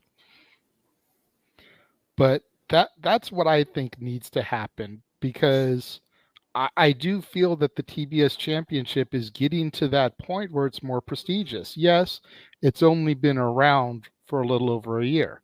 Right. Jade's the inaugural champion. Right. But you think about the fact that a lot of the runs with the women's title are short runs. Few months at best. Riho was 133 days. Nyla Rose 101. Toni Storm 76. Thunder Rosa 172. The two longest reigns are Hikaru Shida, obviously, and then Dr. Britt Baker. Let's do it one more time. DMD. Don't forget it. And that's over 3 years. 7 champions, 1 vacancy due to injury, crowned an interim champion. All that just really weakens the championship, in my opinion. And then out of all those women, honestly, the only one with a really over gimmick, whether we like it or not, is Britt. All the others are just kind of lackluster, and I speak from a guy who hasn't seen that much of the old product. Like, I'm not really familiar with Riho. I think I've seen her pop in since I've been watching for a match or two. Thunder Rosa, decent gimmick, but just injury prone before she could really get the ball rolling in her feud. And I think she relied way too heavily on Britt to get herself over. That feud with Britt made Thunder Rosa, at least mainstream. Yeah. Toni Storm was the latest WWE cast-off, came in right place, right time, was able to capitalize on the injury. Yep. So, yeah. I would use the belt as a plan B situation. And, I mean, she's, spoiler alert, Dark Elevation, she goes up to 49-0. So it's like, I feel like once she hits 50, I've defeated 50 of the baddest bitches Tony Khan could send my way, and I'm still on top of the mountain. I am still that bitch. I want you, Jamie Hayter. Revolution. The revolution of the women's division. One bitch at the top. Yeah. And maybe Ricky Starks' music says it. The revolution is televised. Yeah. Bam, bam. It's interesting, though, you did talk about that whole Plan B scenario, and more so relinquishing the title versus losing your undefeated streak. Big G, you remember Black Gold NXT, right? Asuka went on an undefeated streak as the NXT Women's Champion for over, 500 some odd days, and just ended up vacating the NXT Women's Championship and going up to the other main roster. The roster. Yeah. And then she faced Charlotte and lost on WrestleMania. I believe Paige did that too. She was the NXT Women's Champion, and Paige relinquished the title going to the main roster. Yeah, after beating AJ Lee for the Diva Butterfly Championship. Yep. But I know, right? Yeah, better off forget that title than anything else. But yeah, it's one of those things where I think about, okay, what makes the championship has to be the champion, right? What makes the champion? Not just in-ring athleticism, but that apparel that connection you make with the fans. You're selling not just, your physical appearance, not just your incredible in-ring athleticism. Can you tell a story? Can you cut a promo? Jay does check all those boxes. And why Jamie Hayter does have a little bit more actual experience than her, Jamie Hayter's solo promo on the Road to? It's one of those things where I feel Jamie Hayter can sell herself if she doesn't speak as much, and makes it feel more special when she does speak. Like if one time she finally takes the mic from Britt Baker, pulled like a Brock Lesnar, Paul Heyman type dynamic one time where he took the mic from Paul Heyman. If Jamie Hayter was maybe, showcased more like that, then maybe that could mean more to her character elevation. That's just a sell point for me. Big G, you had a brief thought, I think. Yeah, I was just gonna say, we gotta remember when Jade first started, and she really didn't get that much of a reaction or pop. No. But now look at her now. She even though she's a heel, she's still getting a pop when she comes out. JJ, what was the pop like? You were there live. You witnessed her live. What was that pop like when she did come out, though, during the post-Dynamite? Now, truth be told, you all did just see a freaking finale of a Best 7 series for the ages. But what was the reaction to Jade like? It was a pretty insane reaction. I would compare it to, and this may sound a little bit extreme, but she almost caught the same kind of heel pop reaction as the JAS when they came out to Judas.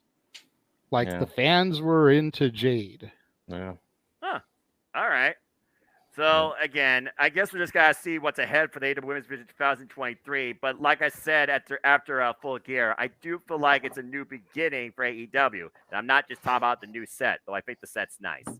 I guess we're just going to have to see how far they take the Baker-Hayter dynamic before tearing it apart, and see if they do find that one bitch that beats Jade, that elevates the title and them in the process, why Jade still goes on to bigger and better things.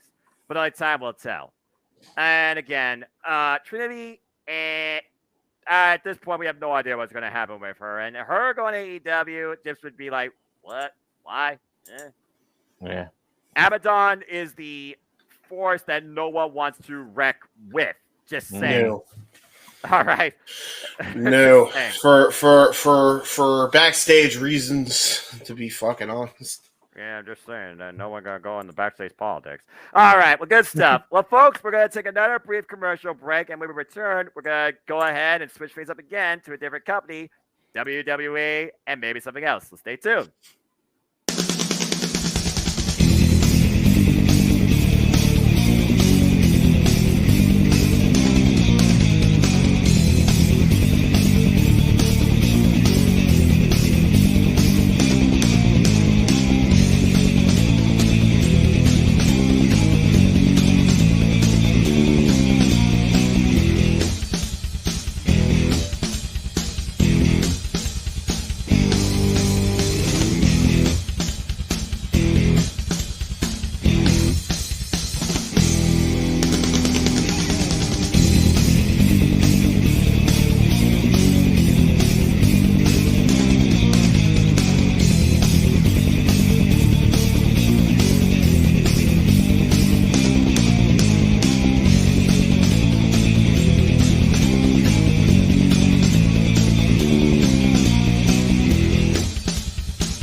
Welcome back once again, everybody, to Open Mic Night 1 year anniversary. As you just saw, there's a ton of great content and a lot of great watch-along reactions and commentary to look forward to, along with so much more great material across the Jeff Meacham Network, Multiverse and Media here in the first quarter of 2023 too.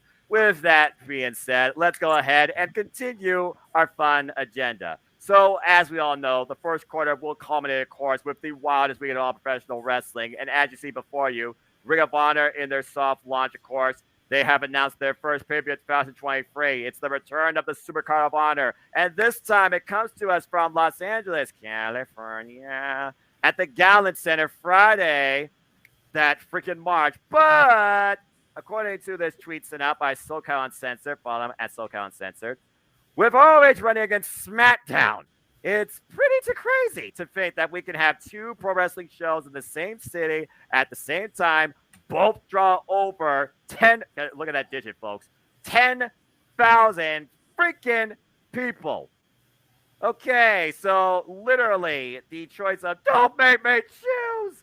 I gotta wonder, what the world are people gonna choose here that are there live, let alone to pick which one to go to? And then let's be honest here. You got a phone, you got a tablet, you got a computer, you got a monitor, you got a TV. You all can watch 5 different things at once if you're that crazy. Hello, me. But I'm sure we're also going to have our own choices too. We, of course, know that WrestleMania Weekend only gives us SmackDown, also gives us the Hall of Fame. Now, chances are that this Supercard of Honor will not overlap the Hall of Fame, but then again, I won't hold my breath. It is Tony Khan we're talking about. So I just want to go around and subtly ask the panel, think about this scenario. When was the last time you could consider yourselves in this scenario where you had two key things at the same time you wanted to either see or go to, and you wasn't sure how to choose, whether it was wrestling or non-wrestling? And in this case, what would be your decision? So, James, let's start with you. This crazy scenario of two shows at the same time, 10,000 people plus live. Crazy to say the least. If you were there in California, which one would you maybe go to? And as far as handling this, how do you handle the situation? I go to Ring of Honor Best in the World, or I'm sorry, Supercard of Honor. There's the botch. Supercard of Honor. There it is. Finally got one. Depends on how they do it. Really? I mean, they've been able to do it before. It's just it is what it is, isn't it? I mean, there's so much wrestling to be had. It's hard to keep up with it all. So you just got to pick and choose. You pick and choose whatever the hell you want to watch.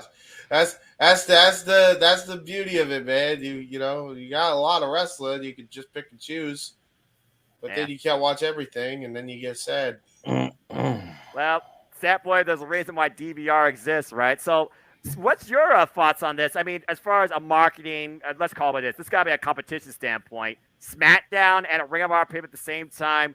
10,000 people drawn live. Emmanuel, fair take. IWC will pick ROH. Casual fans go to WWE quick. Why again? Let's put it out there, folks.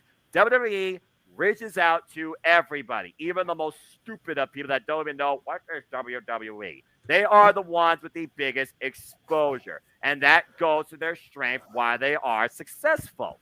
But that being said, Stat Boy, your thoughts on this crazy scenario? I mean, if you were out there in California, what would you do? And can you remember a time maybe where you were torn with two things going on at the same time? How did you pick or choose? What's your thoughts on this? If I had to choose between SmackDown and ROH, I would go with what I know, and I would go with SmackDown. There were plenty of things back out in California. I mean, the better of two evils, or whatever. And because as much as I would like to go to an ROH show or anything new, I wouldn't know anything about it. I've been so focused and hell bent on WWE because that's the big piece of the pie. It's been WWF, WWE, then we UPW and Battleground and all the independents that we went to. And once I got into a rhythm of shows, I think there actually was a time where we went to an indie show on the same day as the mainstream, and the indie people actually called out the mainstream. Like, it wasn't as big though. Renegade remembers the stories better than I do. And as far as choosing between two different things, I factor in everything: how to get there, how much it costs, which one I like better, flipping a coin, finding rights, things like that. Yeah. Yeah, fair enough. I mean, flip a coin or just, throw a dart at a board, whatever the case might be. Again, Big G, it's the craziest weekend of wrestling every year. Everything's underneath the same setting, the same sun. But the biggest thing happening that weekend clearly is WrestleMania. But are you there just for the WrestleMania? Are you there for all the activities that follow before and after? Right. And it truly kicks off with the SmackDown before WrestleMania. But this is also for those that are fans. And I truly go to you on this because, again, dude, you know Ring of Honor.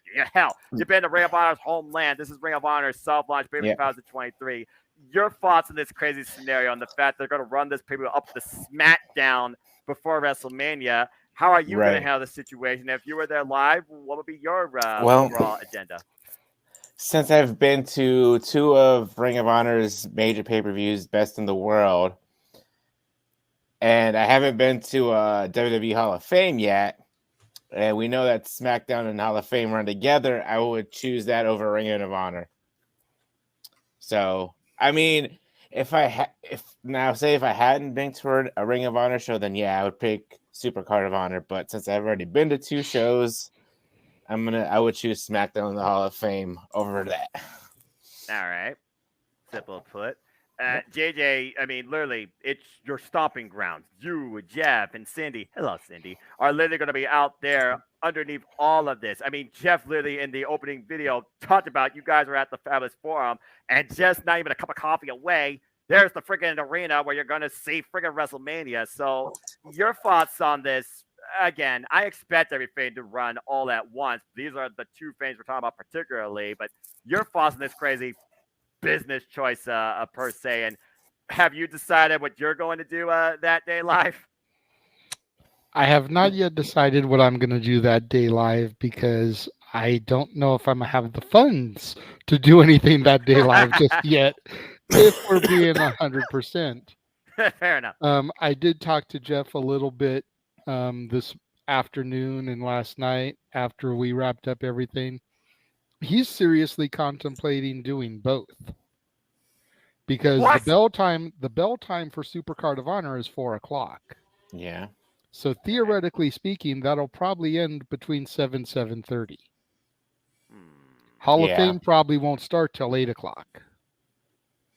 You forget this is Tony Khan and he goes 5 fucking hours. To be fair, the main thing doesn't ever exceed beyond 3 hours and 45 minutes, the latest one I can remember. It's the 0 hour that adds more, but I do get what you're saying. Continue, JJ. I don't think I think Tony Khan is smart enough that he's not going to try to take away from the legends. Otherwise, his bell time would be 8:00.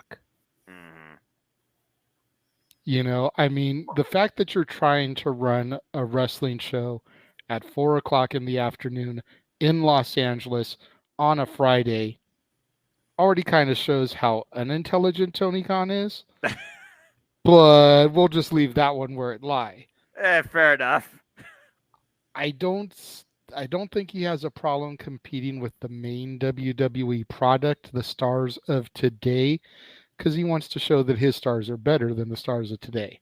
But I think he's smarter than to go against the legends who have paved the way for him to even have a business to be a part of today. I feel like I have too much respect for that to do that. You know, so that's what makes me think that his show will actually wrap up between 7 and 7:30.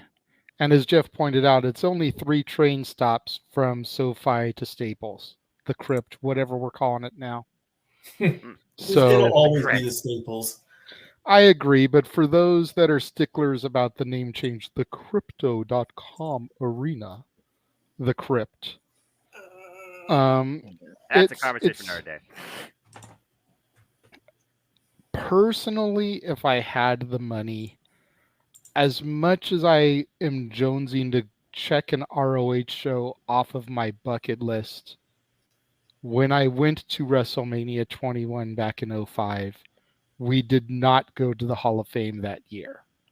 And that was the year that Hogan and Piper and Sheik and Volkov and pretty much the entire WrestleMania class, except for Cyndi Lauper, thank you.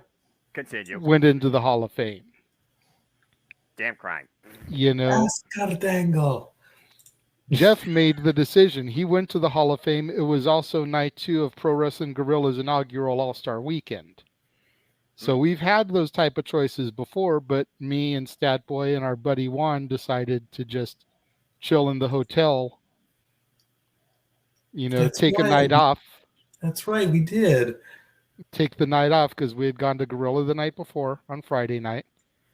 Took Saturday off because we knew that come Sunday, come WrestleMania, it was going to be insanity.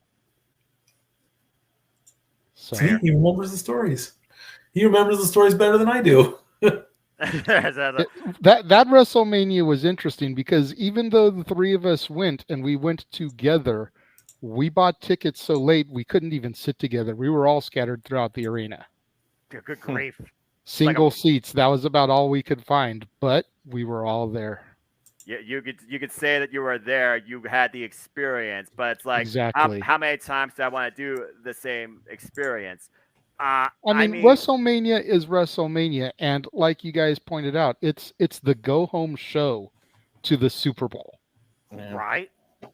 And not only is it the go home show to the Super Bowl, the final game of the regular season, everything that is contingent on who goes is on the line in the show. But then we get to induct the legends immediately following.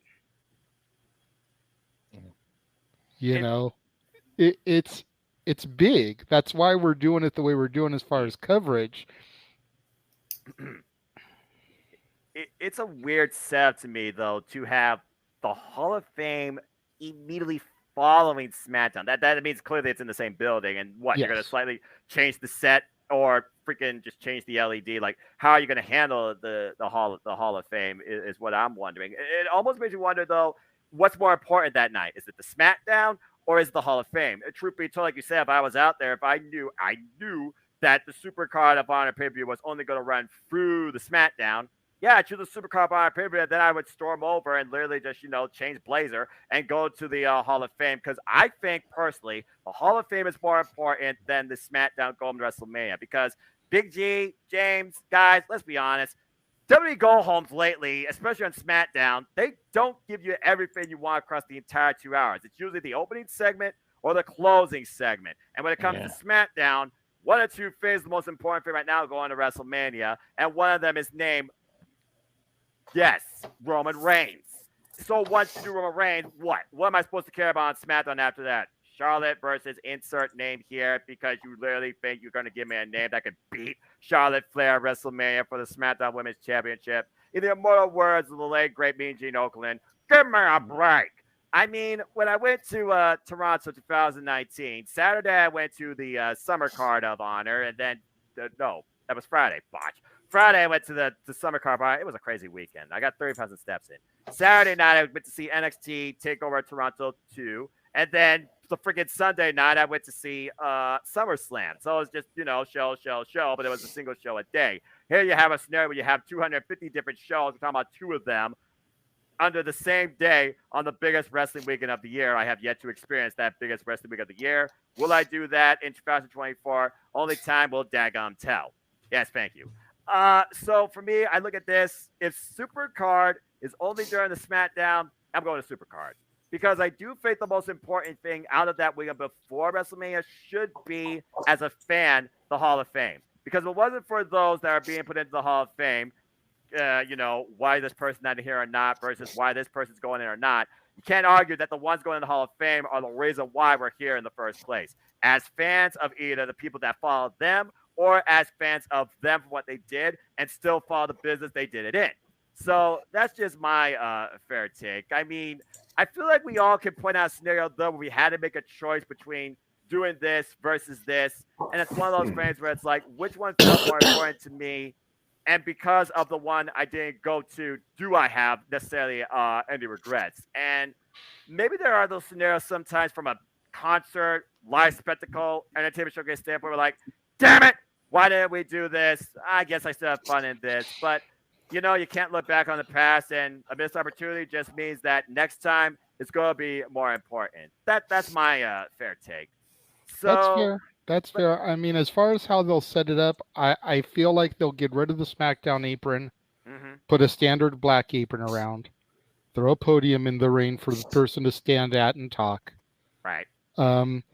Emmanuel mentioned last year they had the roster sit in the entrance area, so they'll probably have to take some time setting the chairs up on the entrance ramp and whatnot, so that everyone can take their seats there. And then as far as A's point, kudos to the inductees having to try and top last year's. Good luck with that. There's some names in my head that if I was booking the Hall of Fame would be my class for this year.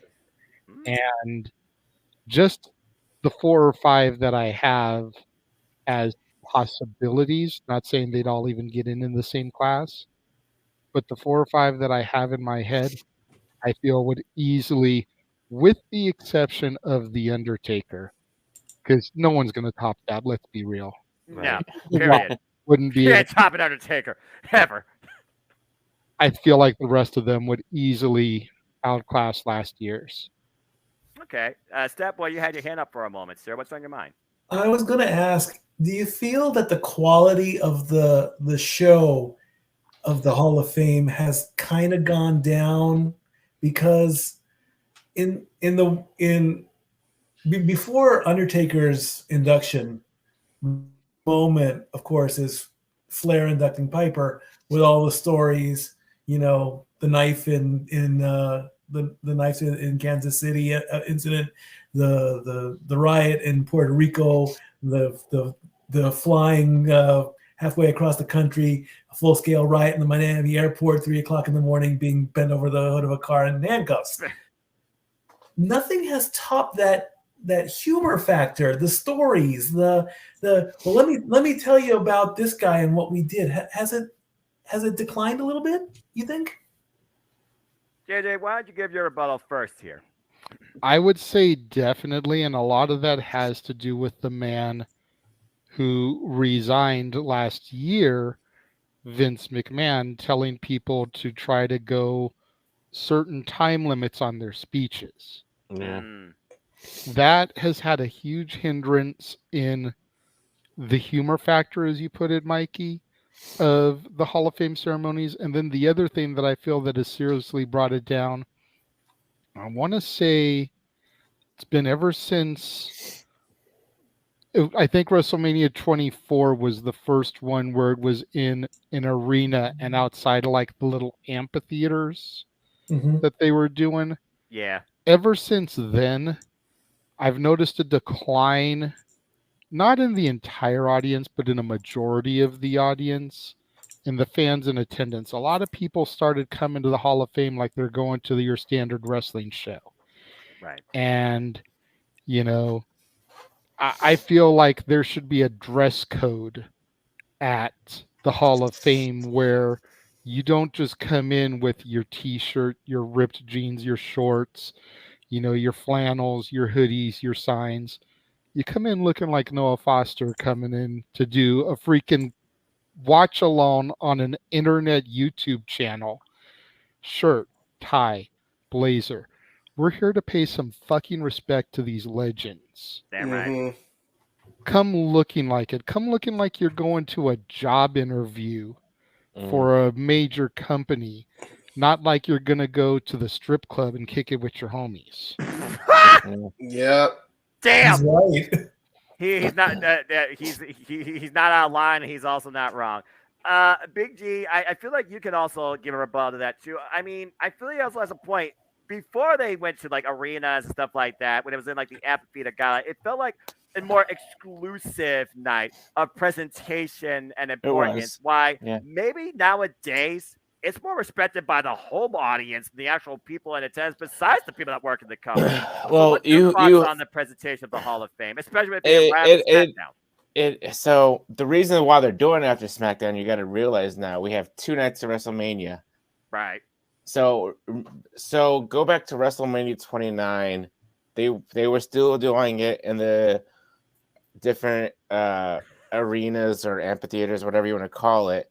And then come WrestleMania 30, or not 30. Oh my God. Botch. Thank you. Come WrestleMania 36. Well, I mean, that's when the pandemic hit. so we had no audience. Right. And then the year after in the Thunderdome, so we had no audience there either. And then they started doing it in the arenas after SmackDown. And so, of course, you know, you're not going to have people dressing up and stuff like that, because you're not going to have, oh, let me bring a spare suit with me and change in the bathroom and then go to the Hall of Fame. No. So, yeah, it's declined a little bit, but WWE is making it work to where the point they don't have to have an extra day of wrestling or Hall of Fame. I mean, because you have they could do it on a Thursday. That's what I was thinking personally. But like, who's gonna go? I mean, okay. But it's like you have. What are you gonna do? You're gonna have the Hall of Fame and then SmackDown. Why not make more money to combining SmackDown and the Hall of Fame? You'll have more butts and seats. If you get what I'm saying. Okay. My only thing is, go ahead, then JJ. I don't like the fact that they do the Hall of Fame the way they do it. I have never been a fan since they moved it into the arenas for the reasons JJ stated. I think it was better suited when they did it in the diner and paid respect the actual way a Hall of Fame should be done. Every other sports league does it this way, by the way. I know. Freaking NASCAR does it. NFL does it this way. Like, we're talking multi-million-dollar industries do this, sporting-wise. Even the UFC, I believe, does it. You're right. WWE is the only one that decides to do this shit in the arena. And as of recently of 2019, did it in the freaking ring. Do it in a ring, and we all know how well that ended up being. Yeah, I remember that. Yeah, unfortunately. Even if you have the greatest security detail, there's always going to be the one that slips through the cracks. There's always a risk doing it this way.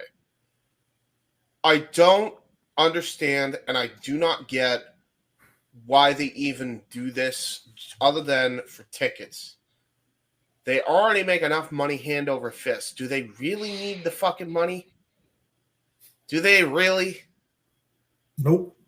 Exactly. No. Just move it into the fucking diners and stop putting it on the arenas. JJ, you talked about maybe, doing both. I haven't been to Ticketmaster. Is it like you get a combo ticket to see SmackDown Hall of Fame, or is it just a single ticket that you see the 4 shows? Or does literally like you saw SmackDown, you got a vamoose? If you don't have a ticket for the Hall of Fame. I think there's 2 plans right now on the websites that you can purchase. You can either purchase individual shows, or you can purchase a combo that gives you SmackDown, Stand and Deliver, WrestleMania, and the Raw after. So all 5 shows in a package. Huh. To G's point, don't you think they would make more money by splitting the 2 events? I mean, not to be disrespectful to these legends, but a lot of these people, getting up there in years, you can almost make the joke that 8 o'clock is past some of their bedtimes. It's true. Why not do an afternoon matinee, prior to night 2 of WrestleMania? You've already got Stand and Deliver that's at 10 or 11 o'clock in the morning on night 1. Why not have the Hall of Fame be at 10 or 11 in the morning on night 2? And then they can be trotted out there as part of night 2 to be acknowledged on the main Mania card. You figure LA's got the Microsoft Theater right across in the same structure essentially as the Crypto.com arena. Going kind of back to its roots, like WrestleMania 21 was at the Universal Amphitheater. I remember that. Indoors, a little bit more intimate. Yes, you still had room for some fans, but you're not trying to sell out a 20,000 seat arena. You're trying to sell out a 10,000 seat or less amphitheater. Yeah. And then you figure all the dignitaries, the Hall of Famers, the roster, their wives, their kids, whatever, all those people that are coming. So now the floor is pretty much already taken care of. Right. And you just give the upper sections, the 100s, 200s, if you will, to the fans. But like I said, you institute a dress code. You want in, you've got to be dressed a certain way. At the very least, business casual, polo shirt and some nice jeans or some slacks. Yeah. At the other extreme, looking like Noah does with his sport coat, tie, blazer, the whole nine. But you can't come in your t-shirt, ripped jeans, shorts, looking like you're going to a 1992 Nirvana concert. Damn. Sorry, G. Sorry. Went there. Oh, ready to go. Hey, smells like Teen Spirit. I mean, again, when I always interpreted the Hall of Fame, especially when good old JR went in, that was just one of my all-time favorite inductions next to Stone Cold Steve Austin. Watching it just from home, I was literally wearing business casual. And when my mom and I used to engage in this together as fans, it was literally one of those nights where she even asked me, "Oh, why you look like that?" It's an important night. My favorite's going in the Hall of Fame. This isn't me just being entertained. This is me paying respect. So I always thought that the Hall of Fame should have been more to an exclusive audience that wants to be there and is willing to show up a way that dignifies them and why they want to be there. Not just somebody that wants to try and put it on the Twitter for 15 seconds of fame just in faith that they're going to say something stupid or funny. I also feel like if they were to do that, it wouldn't be so restricted to the way that the inductees basically show their faithfulness in their speech, whether it is storytelling or humoring. They wouldn't have such tight cues. They would go out there and literally just, let themselves be known for what they did and also the fact that they appreciate us and appreciate them for what they did. I get it. Thursday, adding another day as part of the whole weekend, that means everyone's got to stay another night in a hotel or an Airbnb, more money. Okay, maybe that's not the way to go. I feel you're onto something, though, JJ, with the Sunday thing. Again, the fact that they're going to do stand delivered for you at noon, where I consider most people are going to be asleep or getting some sort of lunch, is beyond ridiculous. Guarantee you that arena is not going to be fully packed, but they're going to say, sold out on commentary because that's what they do.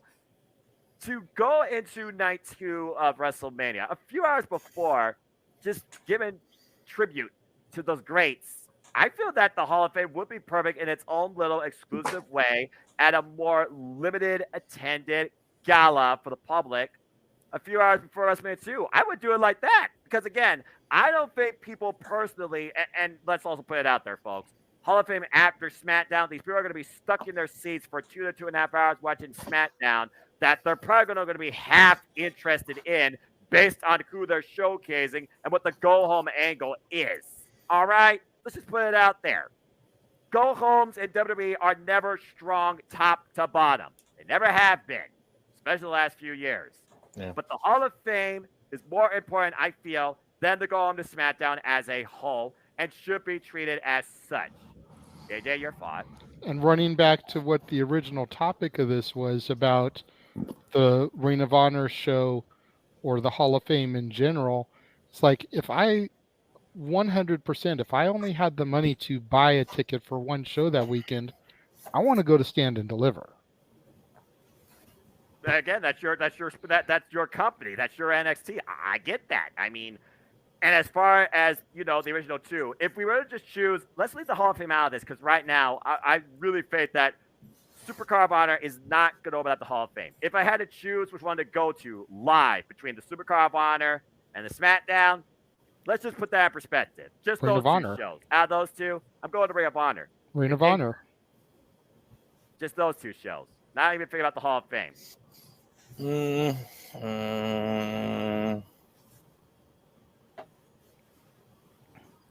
Yeah, I don't know. I don't know. Again, it just comes down to there's too much fucking wrestling. See, that goes back to the initial part of what I thought was so awesome about this topic in the first place, and why when I was there and they showed the initial video package for Supercard of Honor before we even started doing Dark Elevation, what really got me popped for it is like, a lot of people say that the glory days of professional wrestling are behind us.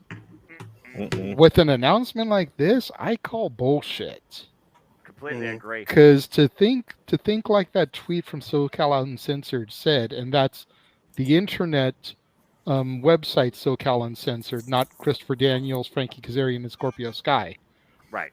But to go back to that tweet, the fact that we can have two major shows on the same night, roughly at the same time, drawing 10 to 15,000 people into the arenas. Holy hell. Yeah. Not since the days of WCW, Jim Crockett Promotions, and WWF were things like that even possible. Exactly. It's kind of nice to know that nowadays you literally do have a choice. Too much of a good thing? Maybe, but that's why you moderate which part of the good thing you enjoy, when, and how. And that's the beauty right now of the industry. There is so many options to bring you back in or to keep you engaged as a fan. That's why professional wrestling's in a better state than ever, even though it's still underappreciated, I feel like, as a whole, and it comes to the entire sports world and world of entertainment. Yeah, I don't think professional wrestling is going to get to that level it was appreciated on during the NWO Austin 316 DX era ever again. That's just something we have to accept. Yeah, I've kind of accepted that too. There's just too many other distractions in this world right now that have really overclouded that. But it's nice to know that at least nowadays you do have options. So if you were once, come back. It's as simple as that as far as I'm concerned. All right, well, as we look towards the end of quarter one of the greatest wrestling week to come, there's still more discussion to come here on the Open Mic Night Anniversary Edition. We're going to take another short commercial break, and when we return, it'll be time for the main event, and it's WWE related. So stay tuned.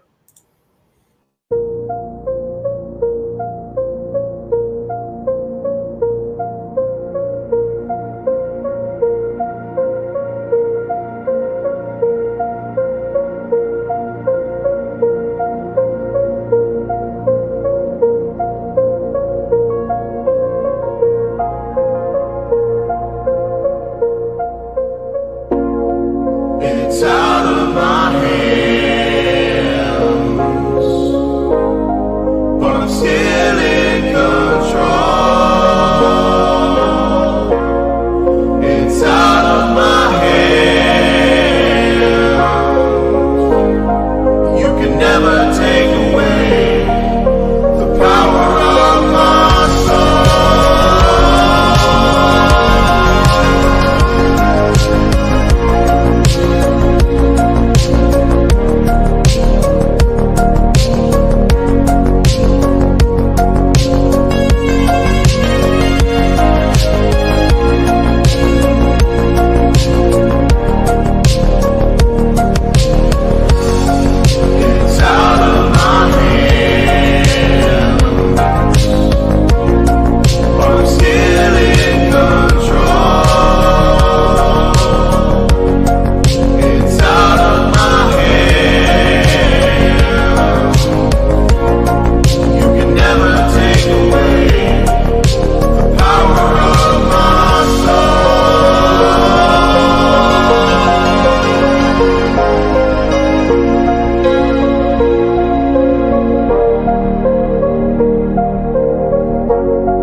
Scan the QR codes to see what's upcoming for FTW Productions and what's available on demand right now. Button Masters Stable Wars entire playlist. AEW Grand Slam Rampage and Dynamite Watch Party. Shared Experiences by Mistress Audio and J. Hebert Side 95. Survivor Series 10-year retrospective.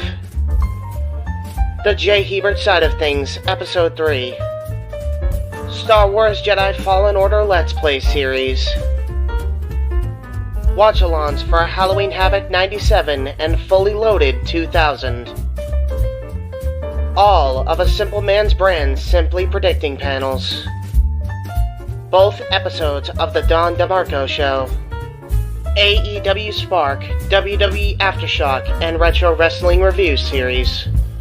The entirety of the NASCAR Thunder 2004 Let's Play series. All of AEW's watch parties the last 4 weeks. Wrestle Kingdom 17 coverage in conjunction with the Jeff Meacham Network. A Simple Take. Both episodes available now. Super Mario Bros. Z voice acting. Breaking news. ATW View Impromptu. WYW Intro and Immortal Stream. Royal Rumble Match Marathon with retros of events following Marathon. Plugs have concluded. On to the video.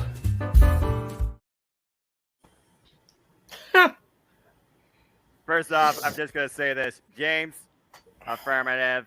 You really are truly a robot in character. That was brilliant. Am I a robot? Am I as much of a robot as Charlotte Flair on the mic, or like, you know? Charlotte's more of a robot. Yeah, there you go. That's debatable. But anyway, domo arigato. That being said, welcome back, everybody, once again to the 1-year anniversary celebration edition of Open Mic Night. We've covered all the spectrums of all things wrestling. And we appreciate all y'all's thoughts, engagements, questions, and comments. Super chats, of course, are encouraged if you wish to bring something forward that is on your own mind and perspective. But without further ado, there's been a lot of bantering, but it's time to really get serious too. It's time for the main event. And let your eyes not deceive you. Out of everything that has been speculated this week through this company, one thing is 100% daggum official. And I can't believe I'm saying this. Stephanie McMahon has officially resigned from all operations and duties and her job in the WWE. Wow. Well, gentlemen, where do we begin from here, considering how much Stephanie McMahon has literally been a driving force for this brand, in and out of the corporate office, to say the least? Of course, a mother, also has her own family. At one point, we thought she was just going to, take some time off to just focus more on that. And now it seems like that's more to fruition, also considering that apparently she's been dealing with, for a long time, an injury. JJ, what's your thoughts on this? Stephanie McMahon resign. A keyword, resign. What?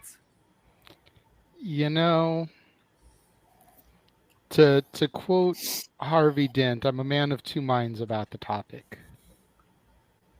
Good reference. On the one hand, it's a sad day to see Stephanie step away from things, because I feel like for the longest time, I'd say since about 04, 05, she really was the glue holding things together backstage. I feel like she really was, for everything that Vince McMahon is, was, and ever will be. I feel like Stephanie was the bastion of sanity throughout everything. And some people will say that, well, yeah, it's easy to do that when you've got Triple H as your muscle, your husband. We all know how political Hunter's been in the past. I mean, at the end of the day, it was his suggestion to pull the screw job in Montreal. But that's not here nor there. Right. Then you take a look at the other side of the coin, and you're happy for her. Much like how I discussed last week about how I feel like Vince has just kind of enjoyed being Grandpa Vince at home with his grandkids. I think like Steph is really looking forward to getting to go back home and putting the WWE behind her with whatever the final result is of the potential rumored supposed sale that is impending, and just being Mama Steph. You know, where I'm since I'm the first one to go here, we are not going to address the rumors about Saudi Arabia or anything like that unless you guys decide to super chat about it. Because at the end of the day, a rumor that has since been deleted by the initial author of said rumor on the Twitter Peter. damn near broke the internet and has been proven more times over than I care to count that it was false. There you go. You know, there's a bunch of other potential suitors that are in the conversation.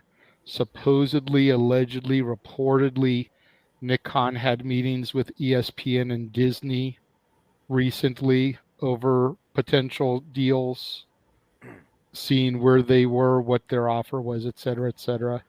But again, we discussed this in our group chat, the Open Mic Night Forum.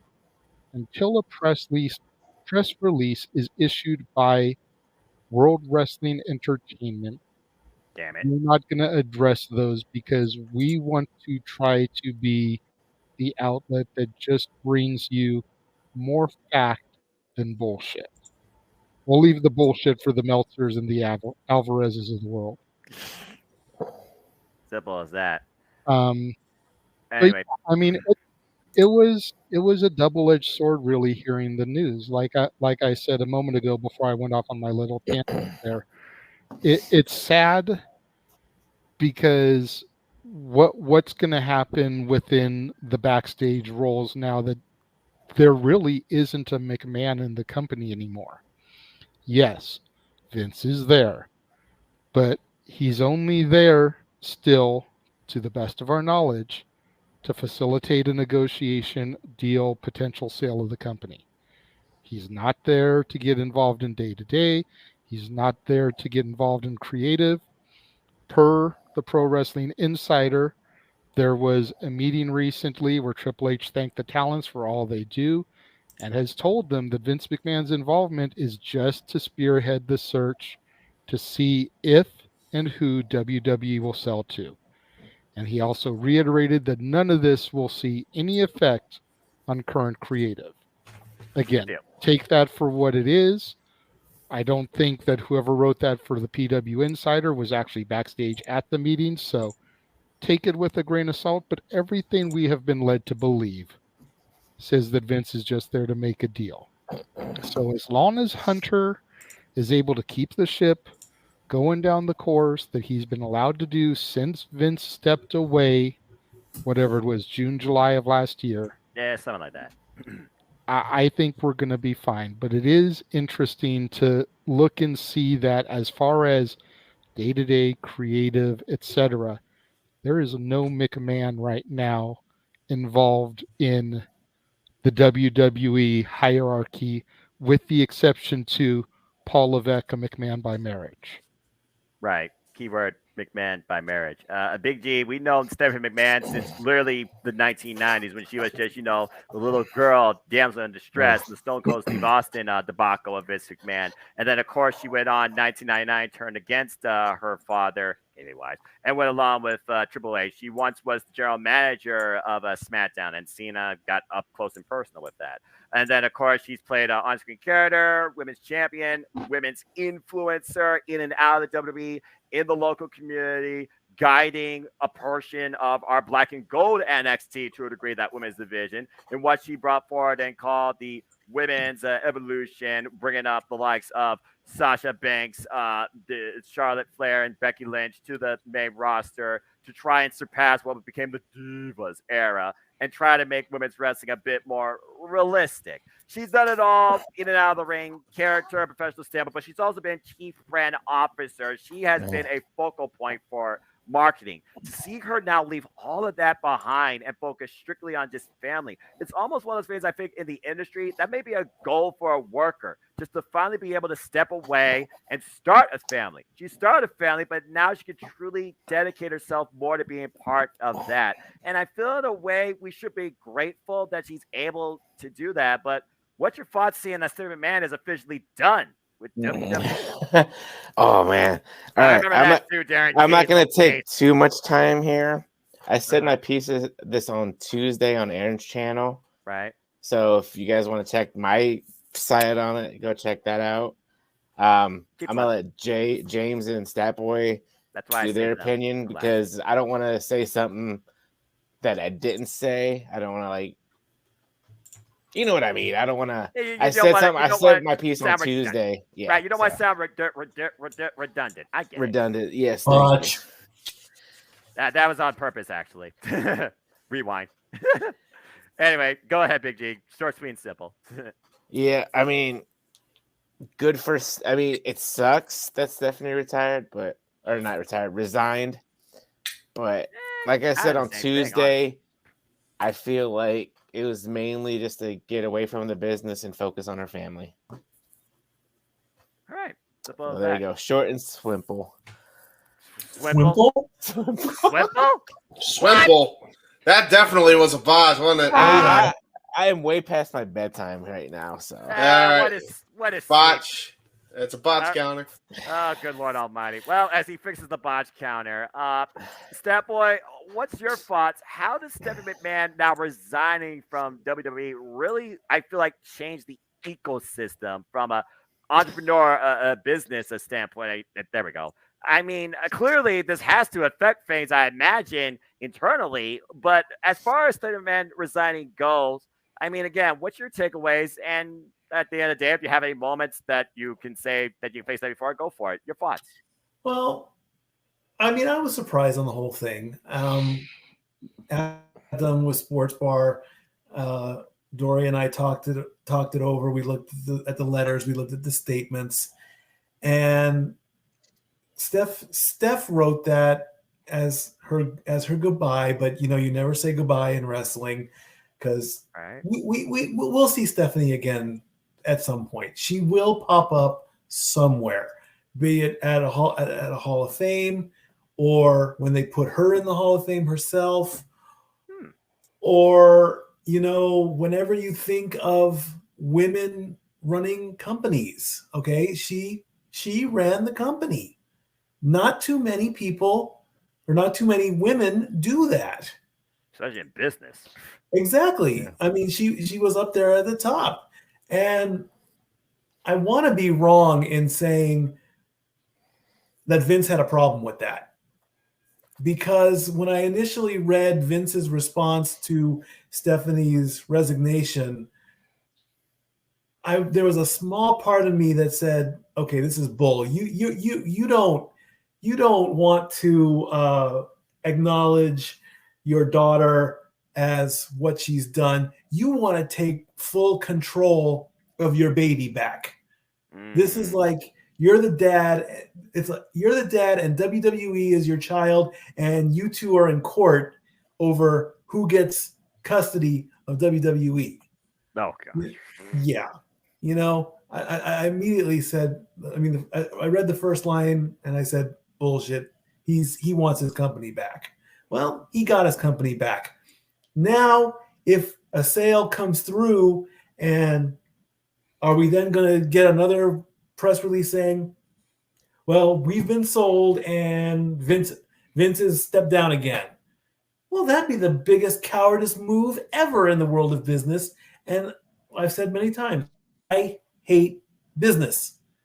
What are you're gonna come back just so you can get your hands in the cookie jar and in the cash register and then ride off and spoil your kids? If that happens, then you know, if I ever am lucky enough to see Vince McMahon, I will not mark out for him. I will not want to shake his hand. I will not want to ask for an autograph, and I will not want to take a picture with him, because that is one of the greediest, selfish business practices ever. If I'm wrong, I'll be happy. If I'm right, oh boy. Dude, be the most unhappy man on the planet. Exactly. And also, you know, she just recently she tweeted from her hospital bed with the ankle injury and whatnot. That was a bit of a surprise too. I mean, it sounded like her ankle injury and surgery, which went well, so she'll be fine. But if that had to do with it, then that could have been said, hey, also, I've got this little problem with my foot. I'm also going to go take care of that. That's what's going to be happening. And then it wouldn't. But then I saw that. I'm like, oh, she needed to go get her ankle fixed. Quite convenient. Now, then you get the aha moment. You're like, oh, okay, you needed to take some time off to get this fixed. Then it makes sense, So yeah. Right. Thank and you. it's one of those things where I'm like, maybe you shouldn't have worn high heels your whole life. Just saying. Why do women do that? What do I know? I agree, actually. Thank you. How do they do it? Never understand. That's a Dory question. I don't know. And maybe JJ, you could consult Cece on that. Does she wear heels? She does not. She's my a smart wife woman. doesn't either. Thank God. You're both brilliant men that marry brilliant women. Some women I know do it because they feel like they're short and wearing, 6-inch stilettos give them a little bit more height to their frame. Some women I know they just do it because of the sex appeal. They think it makes them look sexier with a good pair of heels to go with their outfit. Listen, I ain't mad at the aesthetic reason, but I mean, if we're being real about it, yes, sex appeal and height is so worse scoliosis. I mean, come on. Great metaphor. I mean, you want to go there? You want to go there, James? Since we're off topic for just a second, boob jobs worth a bad back? Yeah, true. That is true, and I do. They aesthetically look good. But just saying. But back to Stephanie. I would have said. Hey, wait! Is that Step Boy approved? Is it Step Boy approved? Is all I this think Step Boy approved? I think it is. We have not had one yet. Yes, Step Boy approved. Ding. Yeah. All right. Okay. Circling back, James. There's no doubt among all of us, you have been the most heavily critical of WWE's corporate structure for the longest time that I've known you. But Stephanie McMahon, I haven't heard you necessarily critical about her in any way. And the fact that she's now gone, I'm super curious as to why I kind of saved you last to get not only your take that she resigned, maybe the reasons implied behind it, whether it was injury, whether it's finally settling down with the family, whether it's just to get away from a braving toxicity, her opinion, possibly. But go ahead, man. The floor is yours. Take it away as far as your thoughts from a business standpoint and maybe a personal standpoint. And was this more, maybe in your opinion, personally driven or business driven? Well, there's a couple things I want to point out. I have been critical about Stephanie in the past. I have weighed down on knowing that her father was the one in charge for so long and made her say those the philanthropy future marketing tweets, as we know now. So it kind of is what it is, Right. I don't think she's that heartless. I think people give her a bad rep than what is fucking deserved. But I think it's the smile that does it more than anything in those pictures. I think it's just the fact that she was a heel authority figure and she acted like a bitch and didn't get repercussions. And then when she finally did, it was very rare. And then by that point, a bunch of people tuned out. I think that's the main reason why people are just like, she's pretty. No one likes her. And no, wrestling ain't real life. Chill. Anyway, I think from a personal standpoint, I think she was going to be out regardless. I think she was only there literally until her father was going to come back to facilitate the sale. I think that was always the plan. I don't think anybody was completely freaking... I think everybody knew he was coming back to have that happen. Because they even said if he's going to come back at some point down the line, they just didn't know when. So they were anticipating it. Again, I think the rumor and innuendo that was spread around was ridiculous. And I'm glad that it got snuffed out the way it did. Because this is one of those cases where I don't think the WWE deserves it. Until a deal is finalized, chill, right? And I'm glad that got nipped in the bud. My whole thing, and I even said I was gonna say this, and this is totally tinfoil, but I think that IWC journalism, for whatever the fuck that's worth anymore. Oh god. I genuinely believe, and I don't even give a fuck. You can quote this, keep the solo shot on me. I think, and Alex Jones here in the building probably, but maybe I'm overthinking it. But I find it very ironic that all these fucking people come out of the woodwork out of nowhere. All right, to say these rumors, which is exactly what they were, and they were immediately fucking disproven. Right. They said all that shit all at the exact same time, only for it to be completely untrue, for WWE to nip that in the bud immediately.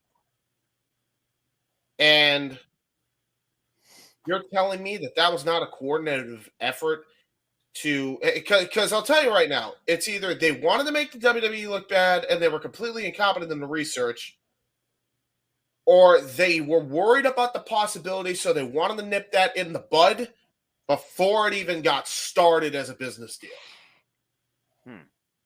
Those are your two fucking options, because I don't know why the fuck you would go and lie about something that egregious all at the fucking same time. And every dirt sheet is guilty of that has a source, because they all said the same thing. And by the way, if you think that isn't the case, and they don't dog on people, whether it's deserved or not, need I remind you about how the dirt sheet media has dogged on Punk until Dax came out with his podcast? Just saying. They've done it before. What the fuck makes you think they didn't do that here? Fair take. Fair take. I'm glad they got fucking sniffed out for that. As far as Stephanie goes, Yeah, go ahead. Because they fucking deserved it. Yeah, back on topic. You're good though. And then I'll toss it over to Stat Boy, who probably has rebuttals for that.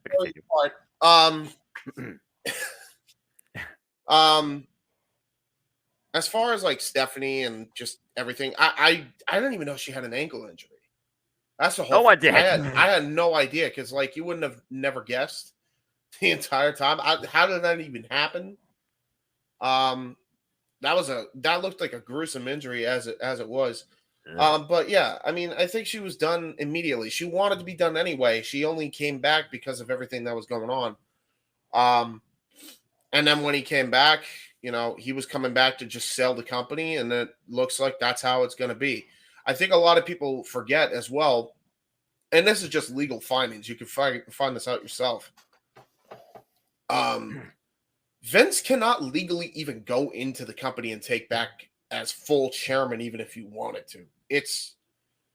There's so many legal roadblocks to even facilitate that to happen. Like he resigned. It's done.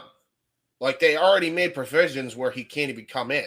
The only reason he's back is because they made a agreement that he would come in to facilitate a sale. So they made him as the chairman of board of directors. And that's all he is. Nothing more, nothing less. He is chairman of a department of the WWE, not the entire thing. And it is strictly to facilitate a sale. If anything else were to come out against that, like it would need to be Forbes to cover something like that, or even a TMZ, because I trust those sources more than I'd ever trust most dirt sheets. And I'm typically one to be worst case scenario thinking. I'm in a rare case, I'm like, why don't we fucking see what the hell happens here? I'm proud of you. Let's wait. And I even said that during the ATW view, because I was trying to find, okay, where does it strictly freaking say that? And so I was editing the ATW view, which is freaking hilarious. So that video I promoted about the Saudi thing, I then made a video right afterwards, so it's like a two-parter podcast where I completely dispel the freaking rumors. So there's like a whole timeline podcast of the whole thing. I said it there too. I think we jumped the fucking gun here.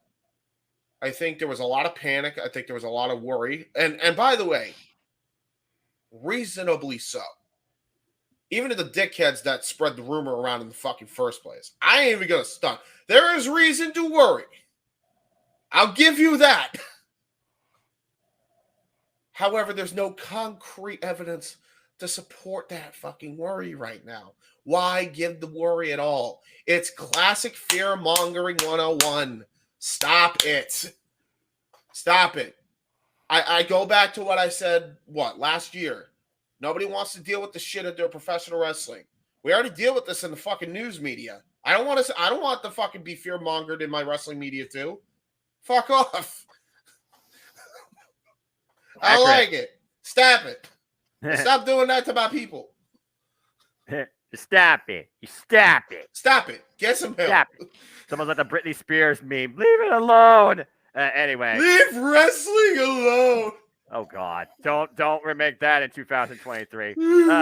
Step, you had your hand up earlier. I believe you had a point. Well, I was just going to ask, if we can bring this into a topic maybe, how does this stuff get started to where it explodes? I mean, because hashtags. What is it? Hashtags. The Twitter. No, not hashtags. We know there was a meeting within WWE that had to have taken place. We know that Vince is back on the board. We know that has taken place. But where and who has said anything about a sale? We don't know.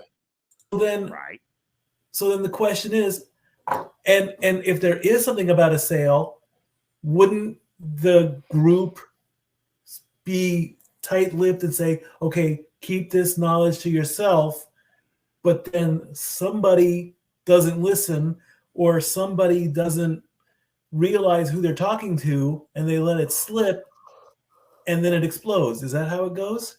In this day and age, when nothing is private, possibly, and honestly, it could just be somebody acting like somebody on the Twitter or some other form of a verified stamp that makes themselves seem so believable. One person sees it, and then it spreads like wildfire, like you drop a match in a freaking forest, and woof. All it takes is for one of these so-called respected internet wrestling journalists. Like I say, you take your Dave Meltzers, your Brian Alvarez's, your Sean Ross Sapps, etc. Names like that. All that they've got to do is put out a tweet that says, I received a message from a source within WWE that a sale with Saudi Arabia is pending. And because they're a respected name, supposedly, in internet wrestling journalism, and because they say that they got it from a source within the company, goes viral, retweets, everyone starts sharing it. People like, the NoDQ boss, Aaron Rift, grabs a hold of it and shares it onto his site because that's basically what he does. He gives everybody a forum there. So when he sees some news coming out like that, he's going to post it to his site, try to get traffic coming to it.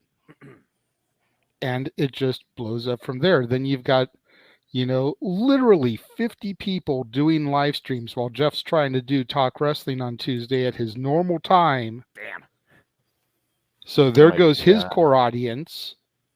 All the people that normally tune into him are now tuning into all these other streams.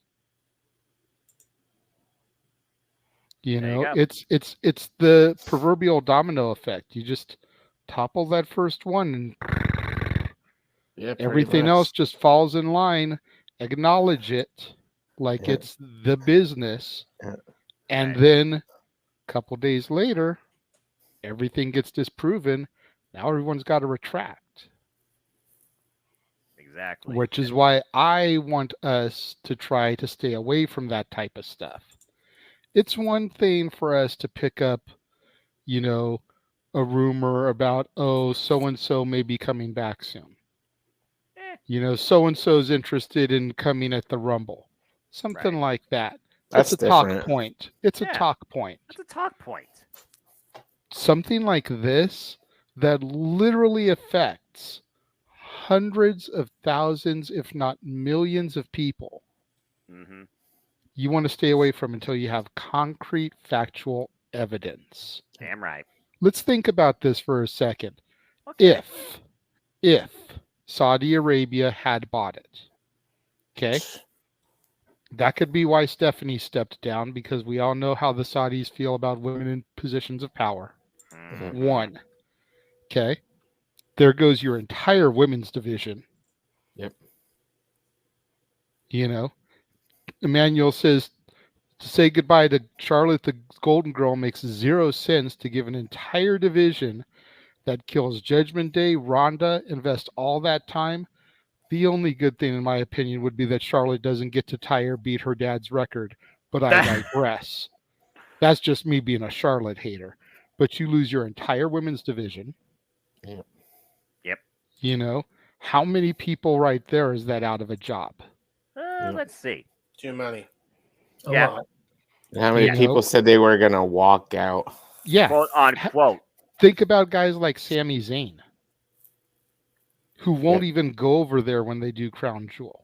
And he's the most prolific character in the entire WWE environment right now, next to Roman Reigns. Bite me if you say otherwise. Yeah, and he's supposedly, hasn't been made official yet because we still got to get through the Rumble, but he's supposedly going to challenge Roman at the Chamber. What? What? Yep. Whoa. So now that is in jeopardy. It's in Montreal, Quebec, Canada. Yeah, they're in his home country, his home city and country. Oh my gosh, the pop, the heat. Anyway, continue. So that then becomes in jeopardy if the sale was to be believed. Right. Domino effect. There's so much stuff that then tumbles. A bunch of people, mentioned walking out of the company. Mm-hmm. So then you're left with how much of your roster? Does the sale to Saudi Arabia completely liquidate the WWE to where it no longer exists, because now you have no talent to perform? Yep. Exactly. You got to consider also those marketing partners too. But again, to pontificate on JJ's point, just put a bull on it. Yeah. Don't believe everything you tweet or see or read on the internet. Simple Absolutely. It comes back to what we talked about numerous times last year, journalistic integrity. And we here at Open Mic Night, the Jeff Meacham Network Multiverse of Media, tried to pride ourselves on journalistic integrity. Damn it. But he digressed. So then I do the same thing on Sports Bar.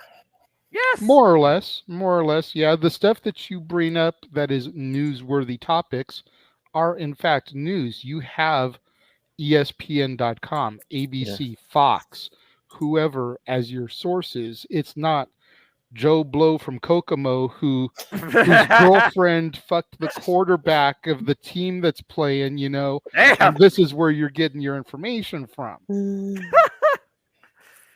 It's not like that.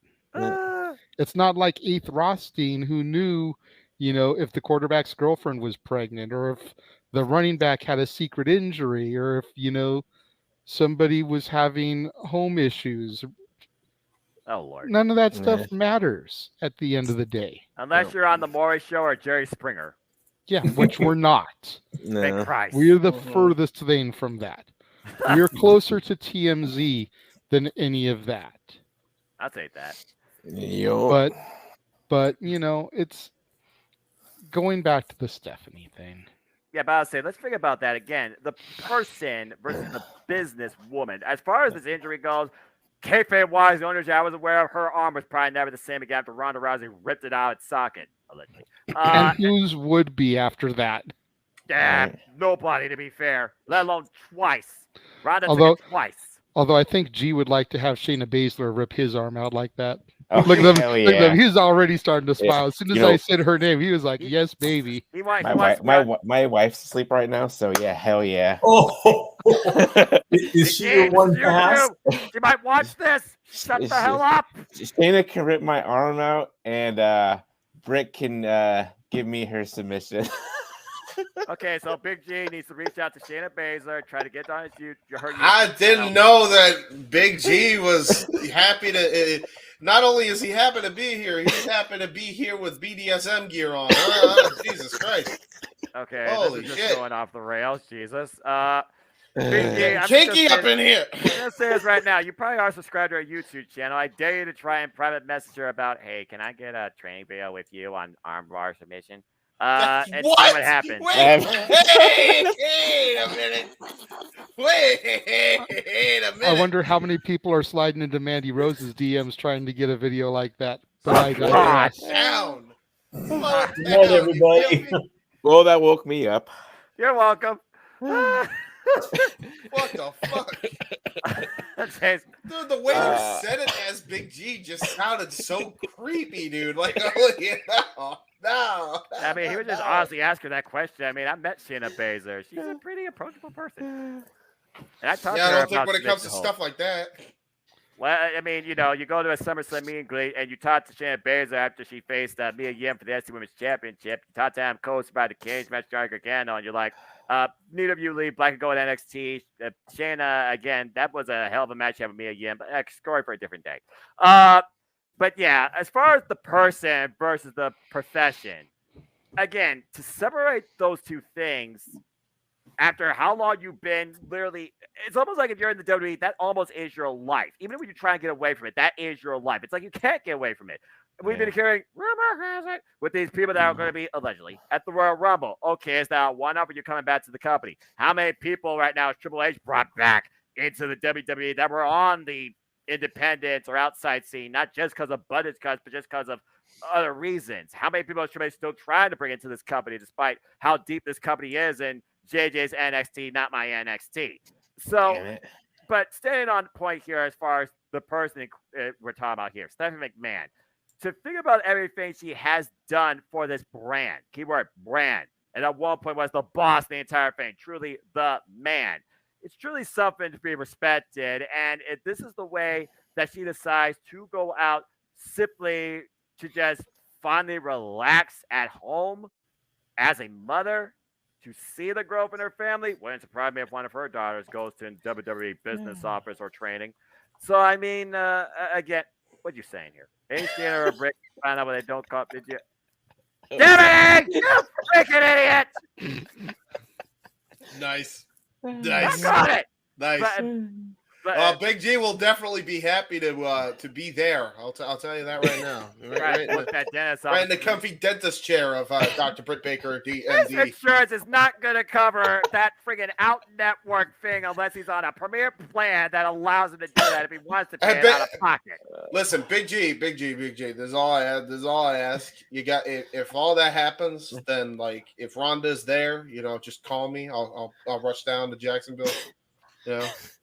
I thought we were talking about Pittsburgh, but anyway. No, if Rhonda's friends with Shayna, and if Shayna's gonna be in Dr. Britt Baker's office, I gotta go there. Giggity. All right. All right. This is what happens when you got spare time on the podcast. But yeah, I feel what's more important than succeeding in business is succeeding as a mother when you want to settle down and support your family. Again, I have no idea where her children are at this point in their lives as far as their pursuits, choices, following in the steps of their parents, let alone, following maybe the success to a degree that they want to achieve that Stephanie and Triple H have achieved in and out of the ring. Whether or not they go into WWE is a whole different thing. But I go back to this. I think about what you said, Statboy, though, about the Vince McMahon, stance on this. Where at the end of the day, Stephanie McMahon is Vince's daughter, period. I do remember, though, James, from the Pat McAfee podcast that Vince was on, he did talk about at one point, I wish my family actually worked a little harder, damn it. I don't think they've given enough to the company or enough to the business. It's one of those things where it's like, I'm okay with controversy. Yeah, It's almost like he puts himself above his family, and I don't know kayfabe wise or not because again, it was a podcast. I have a question. So you say that. Yeah. When did that happen before the Royal Rumble or after? The podcast? Yeah. It was before. Wait, before the Rumble, or after the Rumble? It was after the Rumble. Before It was after the Rumble because WrestleMania. yeah, that's when he put the McAfee match. He was promoting WrestleMania. I was gonna say if it was when he before the offered McAfee the match. If it was before the Royal Rumble, we wouldn't know why Shane threw his weight around backstage. Yeah. I honestly wonder what Shane McMahon thinks about this because the only one that actually has talked about this as far as the statement goes, as we read JJ officially from the WWE, was Vince's take. Take it for what you will, Estelle. But I honestly wonder what Shane thinks about this. That's her brother, after all. And as far as what we've seen on WWE, those two have always butted heads. I don't think Shane wants anything to do with WWE anymore, to be honest. You think Shane don't want anything to do with WWE anymore? Yeah, I don't think he wants it. After the Rumble, I mean, after last year's Rumble, we haven't seen or heard from Shane. Fair take. But it's one of those things where it's like, yeah, I really do hope, because I like to think in humanity, even in the worst individuals you can think of on the planet, there's some sort of level at one point what you might have thought was decency. At the end of the day, this is a father talking about his daughter. Daughter wants to make the father proud, but they also want to do right by themselves. It's one of those things where it's like, okay, Vince, are you literally downplaying Stephanie from a character standpoint, or do you truly appreciate what she did? And is it coincidental that you are just bad that it dictated a sale, and now she's finally like, okay, I don't need to be here anymore, because at the end of the day, Triple H got this, and even when the company sells, things are just going to be, what they are. I don't need to do anything anymore. I mean, to tangent, you talk about money. How much more money does WWE need to make when it comes to the booking of the Hall of Fame and the SmackDown back-to-back versus separately, 20,000 versus a exclusive, fully engaged, I don't know, 10,000 per se. Again, I just find all this happening in such a short span of time. Again, we talk about another tangent. The week just started. We're 15 damn days into 2023, and all of this is already occurring. But Stephanie McMahon no longer working with or guiding the direction of WWE's branding? I did not see that on my 2023 bingo card. JJ, you have a thought? Let's think about this here, too. This kind of just came into my head while you guys were going back and forth about some of the other stuff. Right. It takes a while usually to facilitate a deal of this type of magnitude. For starters, okay, Vince just came back last week. Right. Yeah. So number one, do we realistically think that a deal could have gone through all the negotiations, pens to paper, signed, sealed, delivered, I'm yours, in a week? No. And if it could, do you really think they would announce something so earth-shattering prior to WrestleMania, the biggest event in their calendar year, knowing that if a deal like that to a name like Saudi Arabia, or even somebody like Disney, who we all know how much myself and the man whose name is on the marquee over there, Jeff Meacham, adore Disney. Right. But to know that Mickey Mouse has one more stone in his Infinity Gauntlet going into the biggest show of the year, what do you think that would do to stockholders?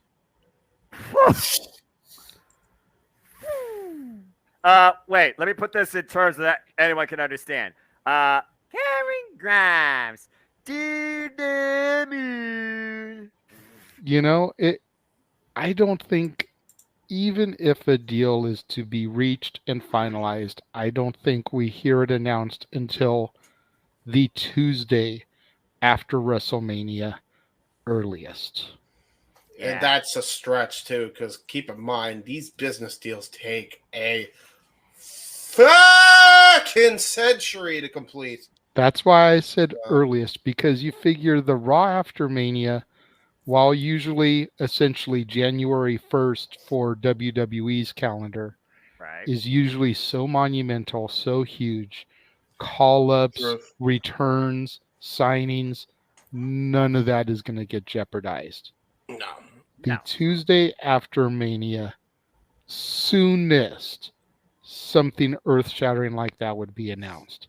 Let's be real, people. I'm going to throw up a banner that I had saved in here from the old times. If common sense were common, more people would use it. Yeah. Simple as that. Absolutely. That needs to be another shirt, Jeff. Yeah, Jeff, did you hear us from beyond the mouse house? Make that happen. House of Mouse.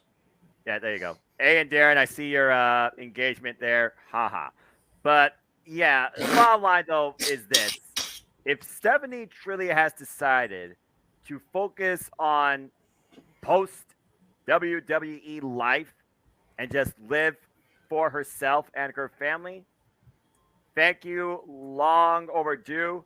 Enjoy actually living outside a world of business in sports entertainment and professional wrestling. Yes. Absolutely. Simple as that. You know, WWE press releases usually use this line, and a lot of times it almost feels like it's sarcastic in its usage after a superstar has been released, future endeavored, whatever.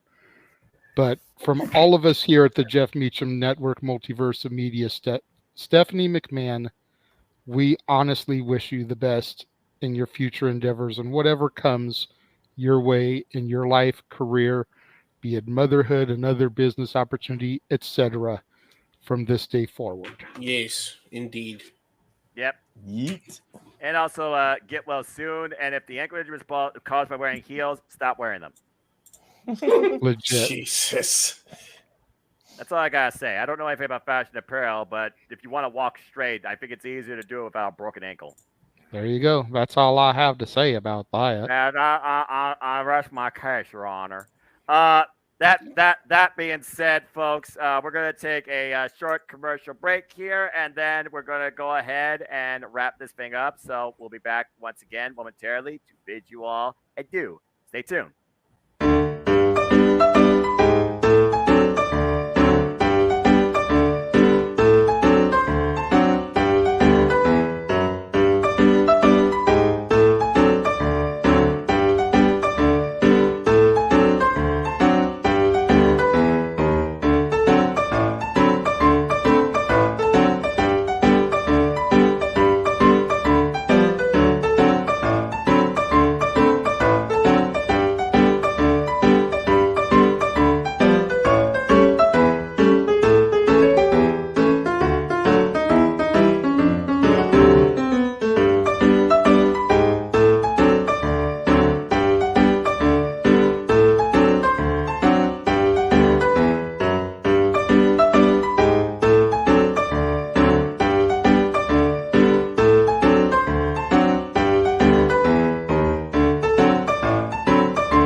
Like a thing. All right. Do you want Dory Lou to come in and talk about high heels real quick? Yeah, sure. If you want sub tangent, yeah, let's get her take. Dory, come on in. I'm going to tag out. All right. Have a seat. Yes, have a seat. Yes. Hello, Dory. guys. How y'all doing? I'm doing very doing good. well. We My have a usually question. gifted and fashion capable friend. I'd like to get a subtle take from you. So we learned that Sabrina Man apparently had an ankle injury. I know for the longest time, at least as far as, on screen showcasing, she wore high heels. I've heard high heels are not great for you for the long haul. So what's your take, particularly on just high heels and fashion? Well, I did live in high heels for a long time. And that is probably one of the reasons why I have tendonitis, an ankle issue, and arthritis in my knees. However, I also have great posture from all the time I spent in high heels. It's also a modeling thing.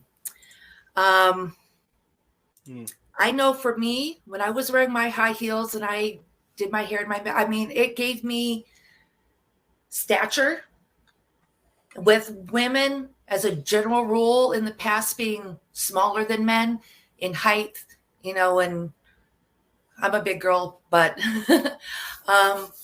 it also helped us to become eye level and try to get you to meet us on an eye level instead of you looking down as men, instead of men looking down on us because we're small and diminutive. Yep. Historically. So height. So it's a height thing. It's a stature thing. It's also a self-confidence thing because if a woman is wearing high heels, hey there, hope you're enjoying the show. It's with that posture and that stature, it's also a confidence booster. It gives you a little more self-confidence that some women might not already have. It's like when you look good, you feel good. And for a long time, women needed those heels because that's what you saw in I'm going to say the late or early 20th century on, were the women in high heels to be able to have that modeling stature. Okay.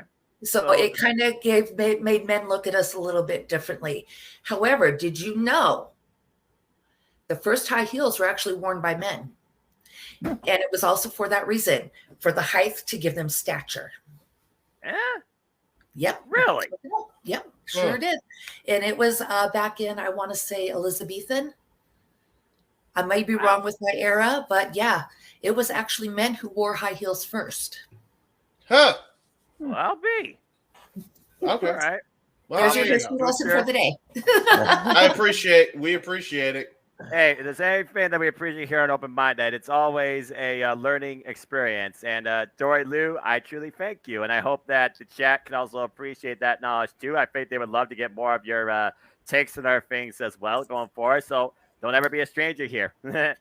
As soon as I get off work and you guys are on, I'll try to at least pop in to say hi. There you go. That's all that matters the most to us. Thank you. Ladies and gentlemen, that is Dory Lou. And with that being said, folks, that concludes the anniversary edition of Open Mind Night. Again, 52 weeks.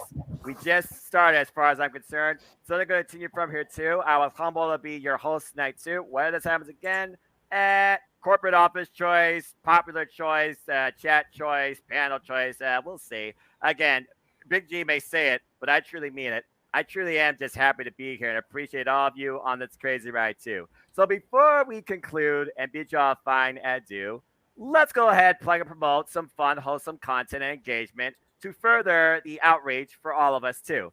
Big G, again, man, always a pleasure. I know I'll see you soon on NoDQ for predictions as we kick off the WWE League for Royal Rumble, if not a NoDQ review, and of course back here again too. So as you get ready to blissfully slumber with dreams of Shayna Baszler, everything you want to plug and promote, where can people find you?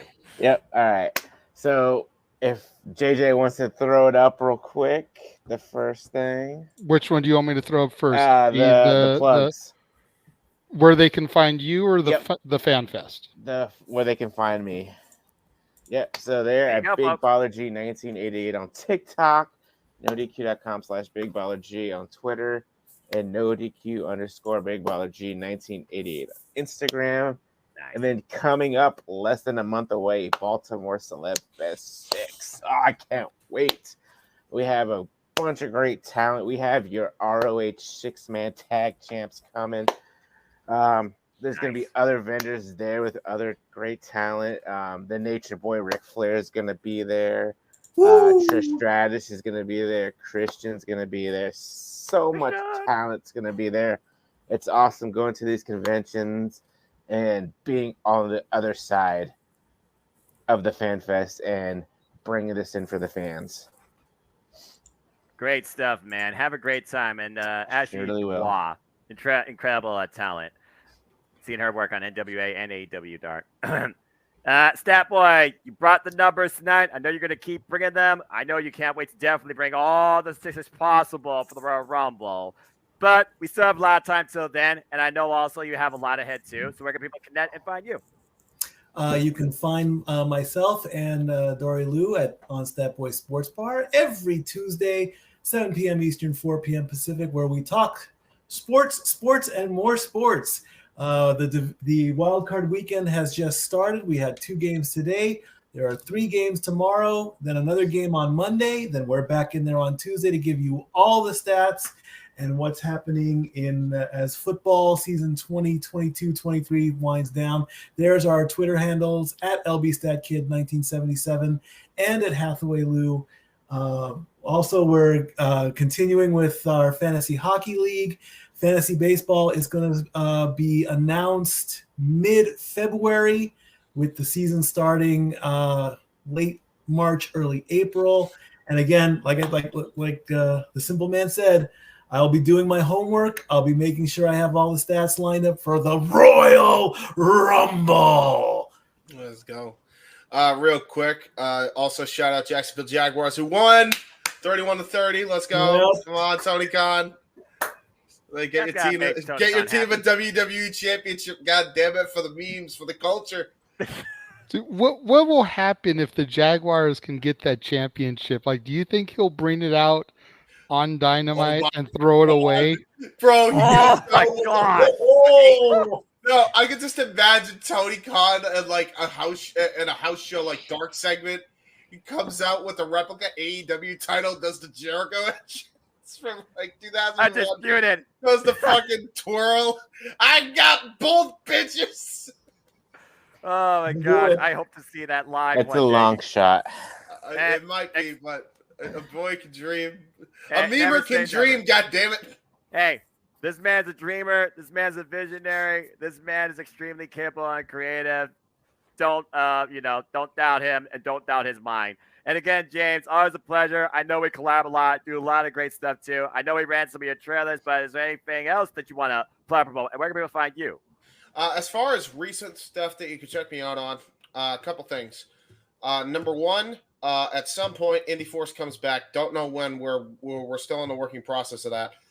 Second thing is definitely on the cards, NASCAR Thunder 2003 Part 3, finally finishing up season mode with my created car. So go check that out.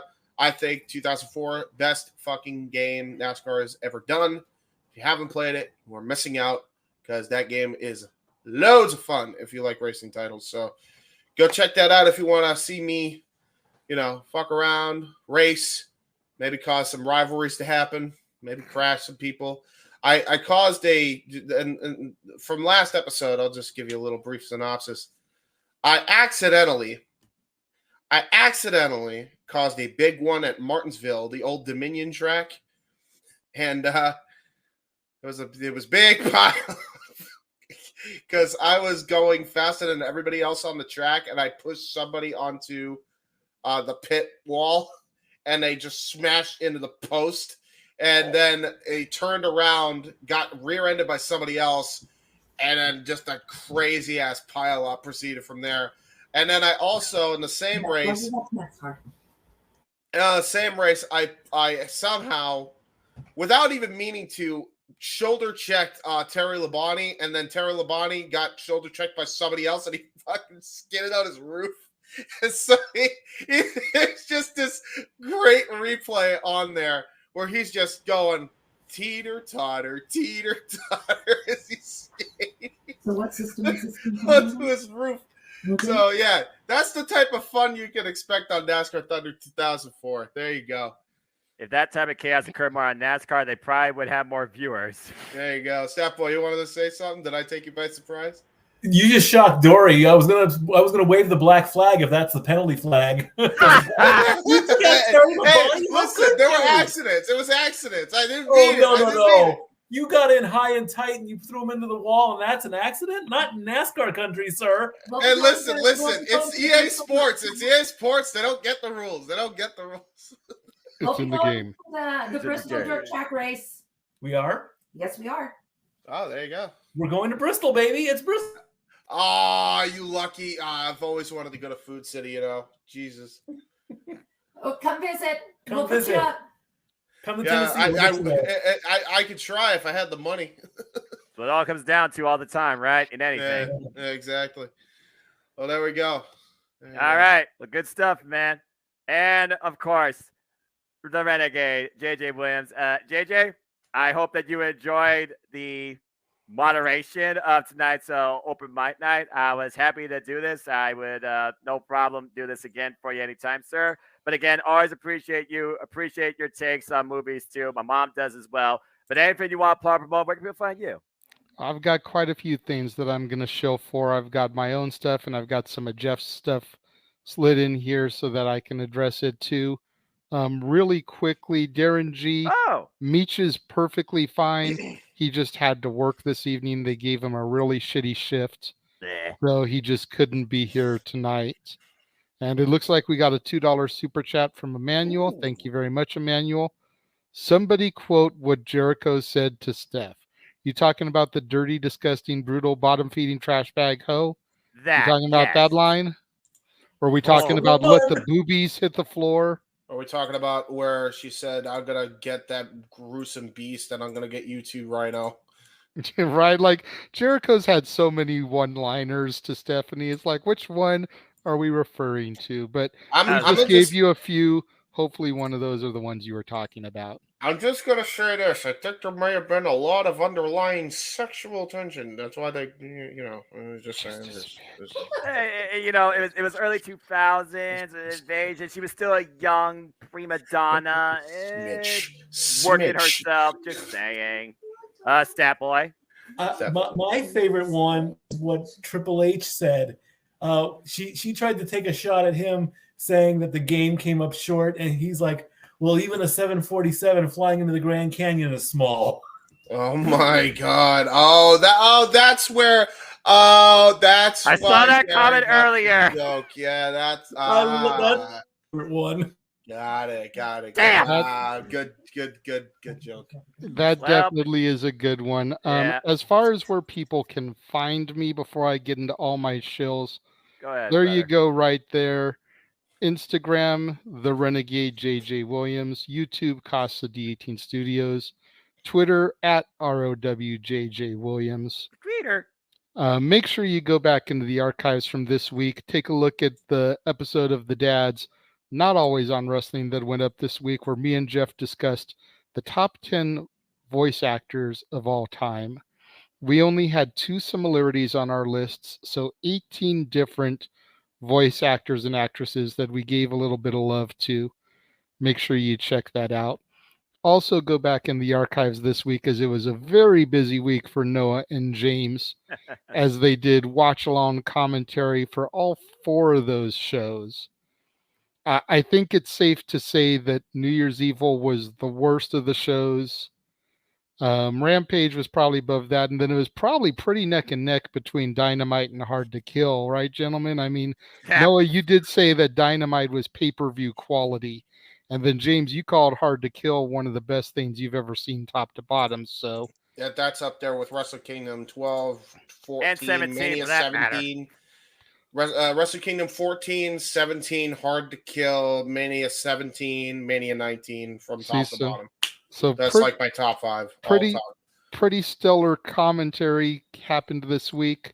Tomorrow will be another episode of the War Zone, the weekly acquisition report, where I show off the latest additions to my ever-growing movie library. Also tomorrow, over on the other channel that we occasionally show for, the NoDQ review at 5 Pacific, 8 Eastern. And then you can also catch Aaron's recaps of Raw, SmackDown, and AEW Dynamite.